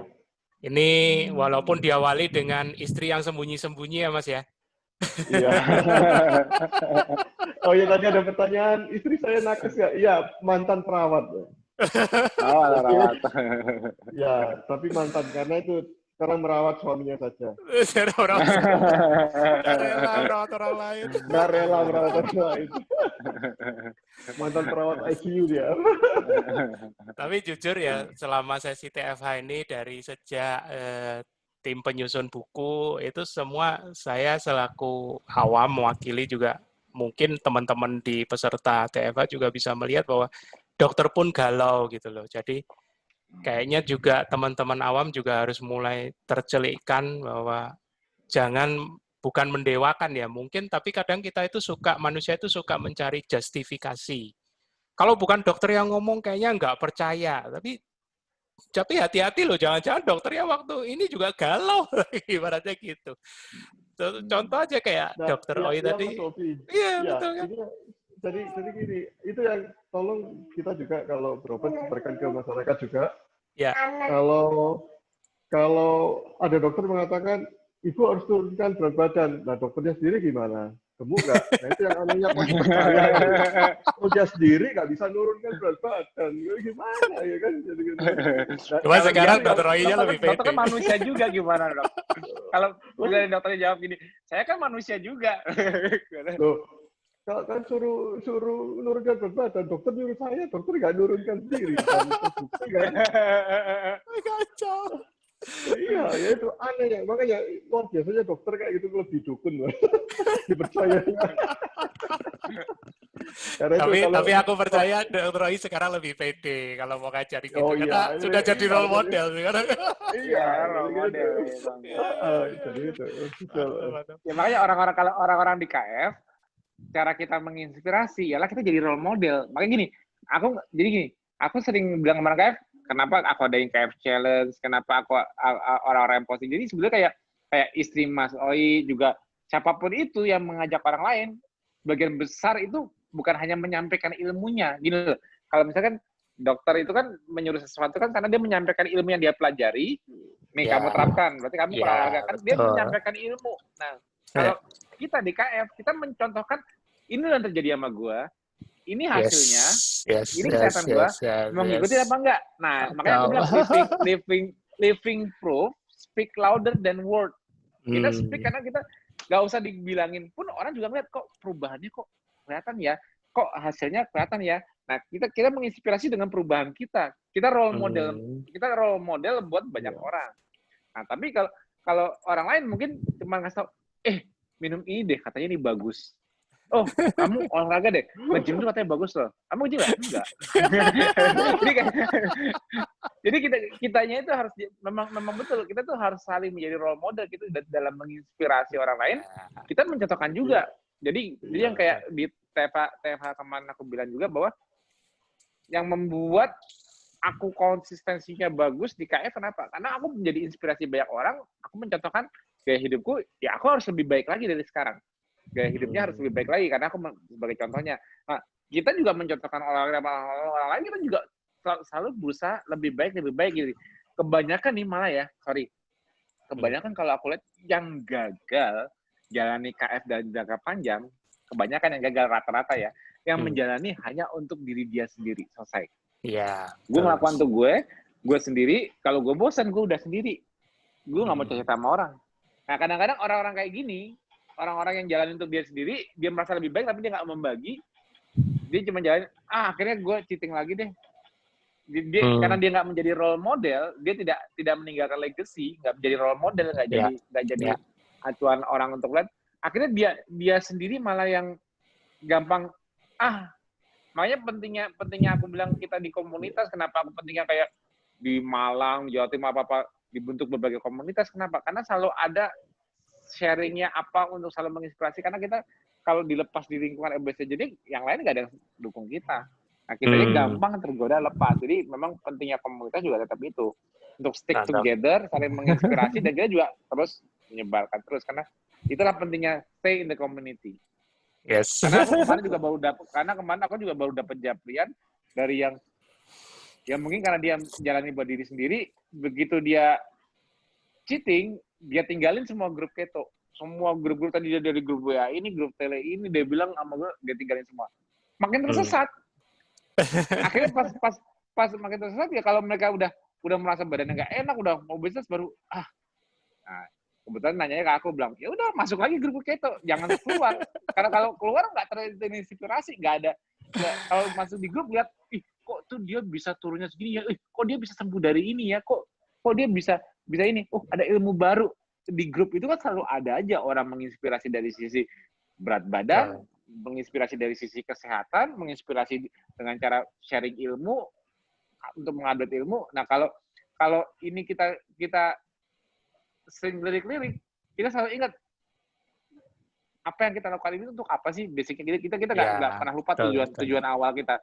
Kita loss-nya itu karena kita udah gue jalanin KF untuk jaga hidup gue sendiri. Kadang-kadang ada yang pede keluar, tapi begitu keluar dengan teman-teman lingkungan yang nggak ada yang KF, dia terbawa arus. Terbawa arus, dia hilang. Dia udah akhirnya balik lagi, badannya udah mulai sakit lagi, penyakit lama balik lagi, obesitas tambah lagi. Baru dia nyesel, kenapa begitu dia ninggalin komunitas, dia kehilangan motivator dia untuk stick. Atau kalau ya at least kalau gue di komunitas, gue bisa ngajarin orang lain, gue bisa atau di lingkungan gue bisa jadi contoh gini.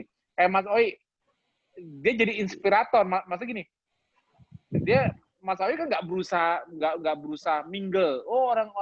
Orang-orang pada makan ini karena nggak enakan ikutan mingle. Enggak.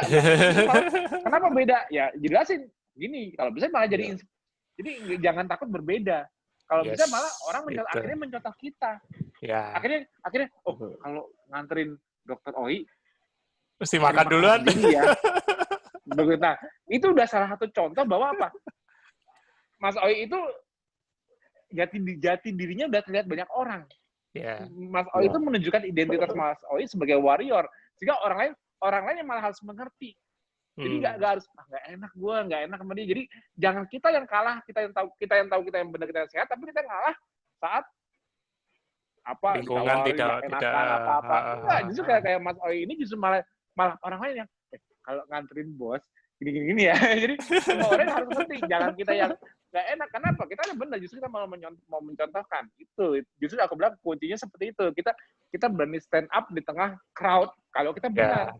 Ya. Kita jangan mingle dalam crowd yang salah. Kita stand up, tunjukkan diri kita, walaupun yang lainnya nggak ada tunjukkan diri. Itu kita kuat. Kalau gambar karbo emang gue mau digebukin rame-rame kan enggak kan? Iya Mas. Jadi kalau kita gambar karbo kita mau digebukin rame-rame kan enggak. Mau dijauhin susah, tapi kan nggak ada yang gebukin gue rame-rame kalau gue nggak makan karbo. Paling cuman ngomong seperti tema kemarin udah nggak asik orang ya gitu. Paling gitu doang, tapi akhirnya mereka mengerti. Akhirnya tuh nggak sering banyak wadah cerita akhirnya kalau ngobrol sama teman-temannya, jangan lo makan. Gue tadi mesennya gue lupa, gue suruh pakai kecap. Akhirnya dia nggak makan karbo, dia ngingetin karena dia udah tahu kebiasaan kita. Akhirnya mereka yang berusaha mengerti kita, bukan kita yang harus mengerti mereka. Udah lo makan ini pasa-pasa. Itu yang kuncinya jadi warrior itu kita harus bisa menunjukkan identitas. Malah akhirnya kita dicontoh. Kalau kita bisa mempertahankan identitas kita sebagai warrior, kita dicontoh, bukan kita mencontoh. Jadi ya di awal betul di awal kemarin itu sempat ya di awal beberapa kan dengan ketua yayasan dengan yang bos-bos itu selalu goda, ayo ini gue enak, ya kan? Tapi jawaban saya adalah enggak, saya masih ingat kok rasanya. Loh, kalau kita makan berulang kali karena nggak inget rasanya gitu loh, lupa lagi, coba dicicil lagi, kita lagi. Sampai cuk itu sih. Iya, harus pintar-pintar kita harus bisa ya menjaga, tapi kita harus pintar-pintar ininya. Betul, emang kunci kayak gitu. Tapi justru kayak gitu, mereka gini, makanya kan banyak yang bilang sama Mas Oi bilang, aku tahu keto bagus, tapi aku nggak sanggup. Itu sebetulnya mereka tuh sudah mengakui. Mereka udah, mungkin dulunya yang ngomong kayak gitu, dulunya ngebully karena mereka apaan sih ini nggak hasil gini, jadi ngebully. Tapi akhirnya mereka kalau mereka udah ngomong kayak gitu udah, iya aku tahu itu bagus tapi aku nggak sanggup. Itu mereka udah bendera putih. Jadi sebenarnya kita menang dalam menginspirasi. Mereka udah bendera putih. Iya. Iya kan karena orang kita tahu ini tahu bagus sih kayak contoh gini. Orang-orang lihat ini orang kok udah 3 tahun 4 tahun. Kalau orang biasanya kalau diet berat badannya naik turun ya, udah kurus tapi nanti gemuk lagi, kurus nanti gemuk lagi. Ini kok stabil terus kok bisa gampang ya kayak gampang, padahal kalau orang diet cuma paling beberapa saat turun baru sedikit, nanti gemuk lagi kalau udah males ini gitu. Kayaknya kalau ini kok kayaknya kok jalaninya kayak konsistensinya mudah ya. Jadi menjalani KF itu mudah konsisten karena nggak ada tuntutan fisiologi yang membuat kita kalah dengan diet kita. Kenapa? Kesannya kita mengurangi kalori karena membatasi jendela makan, tapi tubuh kita secara fisiologi mendukung, bukan menolak. Ada orang yang berdiet dengan cara tidak mengatur makronutrisi, hanya makan pagi, siang, sore, tapi hanya mengurangi porsi. Ini yang nggak jangka panjang. Kenapa? Akhirnya dia selalu masuk ke sisi dia makan lebih banyak, gemuk lagi, turun lagi, gini-gini. Ini nggak sustainable karena pada saat mereka terlalu memperkecil porsinya, kalorinya terlalu berkurang, saat kebutuhan gula masih tinggi, gulanya kurang, lemes dia, nggak jadi dietnya batal. Langsung minum teh manis. Pasti kebanyakan dari itu kan gitu, langsung minum teh manis kalau udah gagal. Oke. Mas, kita sudah di penghujung nih, jam 10. Iya. Closing statement dari Dr. Oi dulu, silakan Dok. Iya, sama-sama. Halo Dok. Halo. Oh, suaranya hilang nih. Unmute. Nggak masuk di itu. Suaranya sih sudah oke. Maksudnya dari Zoom-nya masuk. Mungkin itu wireless-nya habis baterainya. Baterai wireless-nya habis. Wireless baterainya habis, Dok.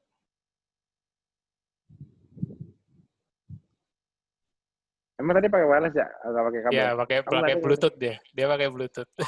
Oh, Bluetooth. Nah. Bisa, Mas? Makanya kalau aku pakai satu-satu. Aku pakai satu dulu, nanti kalau ini nggak habis, aku ganti satu ini. Nggak mau aku pasang dua-duanya. Ya. Nah, udah mendingan tuh, masuk. Ya, Udah masuk ya. Ya, silakan Mas. Monggo. Nah, Mas. Closing statement. oke. Oke, jadi kalau menurut saya masa pandemi ini adalah waktu yang tepat bagi kita untuk tetap stay di KF, ya, kuasai KF, jalani KF sesuai dengan pilarnya sehingga kita bisa menjadi bukti bahwa kita tetap sehat di dalam pandemi ini. Kemudian pandemi ini menjadi driving atau driver untuk orang-orang akan melihat kita dan mengikuti pola hidup kita nantinya, yaitu mengurangi berat badannya, anti obesitas, anti sindrom metabolik. Jadi menurut saya kita ini mungkin sebentar lagi akan meledak. Dalam pengertian KF ini akan meledak. Karena itu kita harus siap dengan pengetahuan kita tentang KF, kemudian cara menjalaninya dengan baik, dan kemudian bagaimana cara kita sharing dan membimbing orang untuk ikut pola hidup kita yang sehat ini. Dan ini akan banyak orang yang tertarik karena pandemi ini tidak tahu kapan berakhirnya dan korbannya makin banyak. Rasanya, jadi kita tetap sebagai warrior, tetap kuat, dan dalam komunitas yang sama ini saling menguatkan, kemudian kita saling berbagi sharing terhadap yang lainnya, dengan membawa banyak orang untuk menjadi hidup lebih sehat lagi. Dan itu menjadi warrior, menjadi pahlawan nasional bagi Indonesia ini. Amin. Yes, Itu mungkin yang penekanannya. Jadi sangat penting sekali. Ya, Betul, betul. Thank Makasih you. banyak loh Mas Ai udah mengisi acara ini malam ini. Ya, silakan Mas. Kapan-kapan aku undang lagi boleh ya? Closingku persis seperti Mas Ai bilang, ya perkuat di komunitas, jadi kita harus memperkuat pengetahuan ilmu kita juga dan mengkonsisten gaya hidup kita juga supaya kita menjadi role model, contoh bagi orang lain terutama di masa pandemi di mana kita bisa menjaga kesehatan, pola hidup dan kita menjadi contoh bagi orang lain. Ya, pokoknya persis kayak Mas Ai itu udah posting yang bagus dan sedikit tambahan yang seperti tadi kita lagi dalam usaha mengumpulkan data untuk maju ke otoritas. Jadi kalau ada yang informasi seputar yang kita butuh bantuan kita untuk dibimbing karena ada saudaranya, keluarga atau teman-temannya yang terindikasi COVID positif dan sebagainya, itu bisa menghubungi aku atau Mas Budi. Nanti kita tinggal lempar ke grup tim. Nakes. Nanti ada grup nakes kita, nanti ada yang bantu bimbing untuk sambil mengumpulkan data. Mengumpul data itu maksud gini, melihat perkembangannya gitu, melihat limfositnya, rasionya apa, perubahan labnya gitu-gitu. Jadi membacanya dan membimbing metabolic conditioning secara langsung dalam. Jadi kalau ada info seperti itu bisa bantu infokan ke aku atau Mas Budi. Ya. Oke.